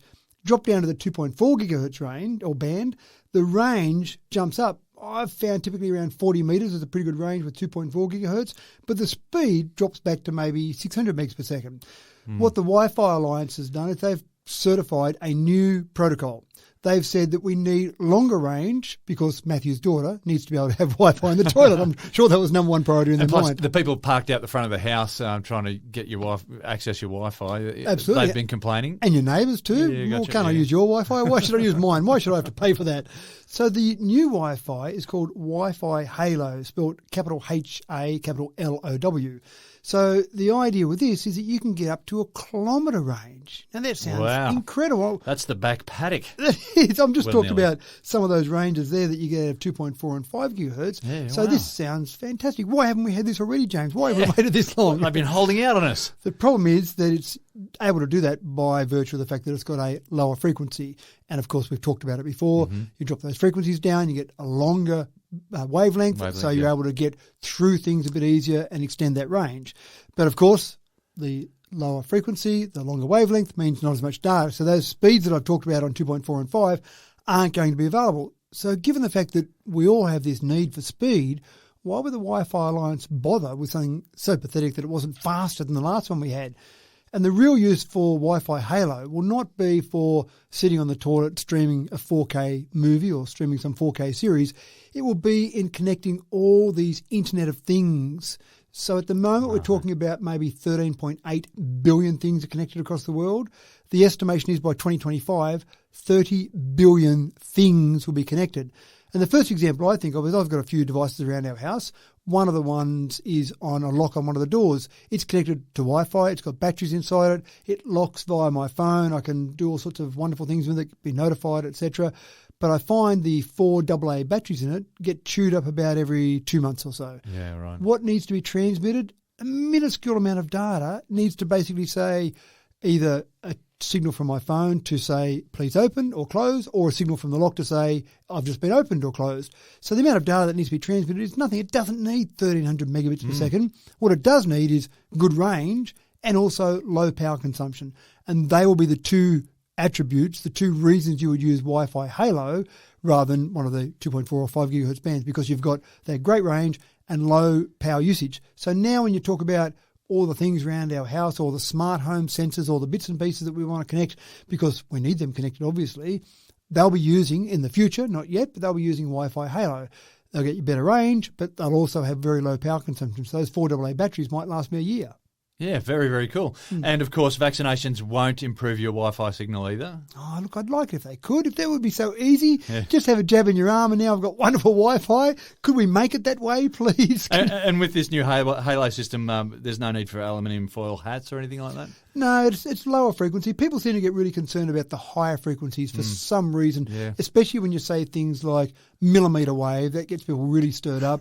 They then start to think suddenly it's going to be microwaves coming out at us. Yeah. But again, it all comes down to the power that we're using for all of these. Every frequency could be deadly if you put enough power into it, because it generates some heat. So we can heat up our body if we go zipping enough power into ourselves. But obviously these are low enough power, they're not doing that. But I can see this being used in a whole range of areas. Internet of Things we use to monitor things like bridges. You build a bridge, you want to know whether it's deforming slightly or when it needs maintenance, or even equipment out in the field, a mining company, for example. All these little things I can see using Wi-Fi Halo. But even in a farm situation where I know farmers that have got sensors on various pumps around their paddocks or various irrigation units, all these things I want to be able to monitor remotely. You don't have to go out onto the farm and drive around and look at all these things. That's so yesterday. But again, this sort of Wi-Fi Halo, one Wi-Fi connection point could cover maybe 300 hectares. So again, you might have a farm bigger than 300 hectares, but multiple of these points could cover those radius around each one of 300 hectares. So that sounds pretty exciting and changing a whole landscape. A lot of those Internet of Things devices connected now are connected to the mobile phone network. But again, they use more power and it gets expensive when you're paying a subscription each month. Just having one Wi-Fi device like this, I think this is really opening up the world for all of these new exciting things. Yeah, really tidy things up there. Yeah, I think so. But let's kick off with a story that's going to get you all smiley-faced, clapping hands, love, heart, thumbs up, champagne cork. If a picture tells 1,000 words, then an emoji's got to be good for maybe half a dozen or so at least. Have a think about it. Do you have a default emoji that you always go to? That go-to that punctuates your chat with a sign-off that says just what you wanted to say every time? Well, the world has spoken, people, and you'll be pleased to know that the favourite emoji around the world is, wait for it, face with tears of joy. A round of applause, please. Woo! Matt, yet again, the poop has been forsaken. It's been overlooked once more, even after 2021 and the year that was. You think surely that would make some sort of rocketing up the list, maybe even threaten those There's no top justice 10. for the poop. Right. And it's not something you can step in either, so surely it's a bit friendlier than normal poop. But it is interesting. I actually sat back and thought about this. The Unicode Consortium, who regulates what emojis we are allowed to have on our smartphones. I think around the that's world. fantastic that we've got emoji regulator. That's right. And they approve the submissions they get each year, and they approve new ones and remove some from the list. Actually, I don't know how many they remove from the list. They seem to add more and more. 3,663 emojis are currently in the approved list. So I don't know how many have been removed. Wow. It sounds like more adding than removing, doesn't it? But I actually sat back and thought you might actually get a bit of a snapshot on what's happening around the world just by looking at the emoji usage. Now, there's lots of ways to judge what's happening in the world. You could look at inflation figures, you could look at affordable housing or homelessness, all sorts of indicators. But maybe just we look at emojis and see how people are travelling just from their emoji usage. A real social gauge right there. I think so, yeah. And maybe I'm going a bit too far there, way outside my area of expertise. But when you think about it, you've got 6.05 billion smartphones in use across the world. So you've got a fair snapshot. It's not like you've just got a little tiny percentage of smartphones being used. So that's a fair old percentage of the current population of the world. And then emojis, people are using emojis all the time. So as you said, face with tears of joy. I never use that. That's one. I would use a smiley face regularly, but face with tears of joy seems a bit over the top. And I throw out the question there, is there a bit of an exaggeration? How many people are really that happy that they've got tears of joy that much that it's going to make number one on the list. Well, apparently it's a Lots really of big people one. crying with happiness. Number 2 is Red Heart. So I can understand that one, Red Heart, a nice little love message you're sending to someone. So I can imagine that's very high on the usage. But then I actually went back and I said, let's look through the top 50. We've had some terrible things that have happened over the last couple of years. And this is a indicator list as of the end of 2021. Right. The last time they did the rankings was the end of 2019. For some reason, 2020 was skipped. I'm not sure exactly why. And so you think in that time frame, wow, there's going to be some really dour or down or sad emojis rocketing up the list because we've had a pretty tough 2 years. But we haven't, according to emojis. When you look at the emoji There you usage, go. things have actually been okay. So to give you an idea, loudly crying face has moved up from 8 to 5. Right? Loudly crying face. A picture does tell 1,000 words. The fact that these have got an actual name, but I guess we can't show them over an audio podcast. Correct, but these are official names. These are official names. These are the Unicode Loudly Consortium. crying face, right? Yeah, Okay. Now that's moved up. So you think, well, that makes sense Well because done. people have been sad. Yeah. But crying face, not loudly crying face, just good old-fashioned crying face. right. That one's dropped from 20 to 41. But when I look through the top 50, I struggled to find anything else that was even vaguely sad. So most of the top 50 are happy, and things like... So tell me, the smiley face, just normal smiley face. Yeah. That's got to be up there, surely? No, it's way down the list. I don't Really? I don't even know where that is at the moment. I haven't even looked that one up to see where it is. Smiley face and thumbs up is my Thumb- go-to. thumbs up. So that's certainly in there. Thumbs up actually went from 10 to 4. Oh, so what a relief. It jumped up. So There we again, go. that's There's justice. That's right. Smiling face with hearts went from 16 to 8. Party popper blasted up, excuse the pun, from 35 to 11. Even birthday cake. I don't understand this one. People presumably had the same number of birthdays in the last 2 years as they did before but that. I think people are just tired of typing out happy birthday. Maybe. Well, it jumped from 113 to 25, so a big jump there. Partying face, presumably not many people have been partying, but maybe they've been partying in a virtual sense. It jumped up from 78 to 30, and even balloon floated up from 139 to 48. So if you looked at some of those, you'd go, well, wow, the world's been really happy over the last 2 years. So maybe people have been kind of People coping coming with out it. of lockdown. Well, but surely it's not just the gone last crazy couple with of the weeks. emojis. Yeah, right. That's right. But then I looked for some specific ones. I went, what are the ones that are specifically related to the lockdown, pandemic, some of the things that have been happening? And it was a bit of a struggle. Hot face, so presumably meaning that you've got a temperature, went up from 236 to 83. So, okay, there we go. And woozy face. I'm going to use that only because I know it now exists. Woozy face wobbled on up from 176 to 96. But even medical mask, with a face with medical mask, went from 186 to 156. So not a huge jump. Yeah, okay. Yeah. So anyway, just very briefly, some other ones that I thought were significant. I looked for other ones that made big differences in terms of going up or down. Double exclamation mark it dropped from 36 to 113. Sleepy face dropped from 68 to 188. Soccer ball, don't know why. I thought maybe Soccer World Cup or something, but soccer ball dropped down from 131 to 235. Speaking head from 120 to 277. And airplane, I can understand this one. Okay, airplane dropped out of the sky. It went from 167 to 292. And the play button went down from 177 to 309. I don't really know why the play button dropped. Right. Big moves on the way up. I don't understand this one. If any listeners can tell me why, there were two that just no idea, no logic. Rabbit face hopped up from 346 to 137. Now, hang on. This isn't the yellow face with the buck teeth. No. This is a rabbit face. This is a rabbit face. That's right. Okay, right. And that's its official name is rabbit face. And rabbit, which is its official name as well, went up from 581 to 211. So I asked some kids last night at the party, I asked my kids, what's the significance of rabbit? Why is rabbit suddenly a much more popular emoji than it was 2 years ago? And they all went, huh? In only a way a teenager can. But what you have done is you've just increased the amount of usage of rabbit face right. just with that conversation. Next year it'll be up in the top 50, Yeah. absolutely. Now, cold face went up from 370 to 159. Shopping cart, I get that one. Lots of people doing online shopping. 785 to 196. Cupcake went up 457 rankings from 691 to 234. And Well done, Cupcake. that's right. Good on you. And the strangely specific bridge at night. I don't know why that would be really popular, but it's very specific, isn't it? Most of the popular emojis are very romantic. generic. Well, maybe. It went up from 985 to 388. And then Microbe, I suppose, is the only other one I could find that was a pandemic-related one. It went up from 1086 to 477, but still not really that high. The other couple of ones were the most popular emoji in certain categories. So in the person sport category, person doing cartwheel was the number one person sport category. Now, it's not an Olympic sport, although maybe it should be, but person doing cartwheel, obviously, very happy. Again, it's that happiness symbol. Doing backflips. And flags. Flags is the real loser in all of this. Yeah. Flags is the most or the least popular emoji group of all the emoji groups. Well, do you know, when you were saying, something's got to get cut, I was thinking to myself, those flags. Those flags.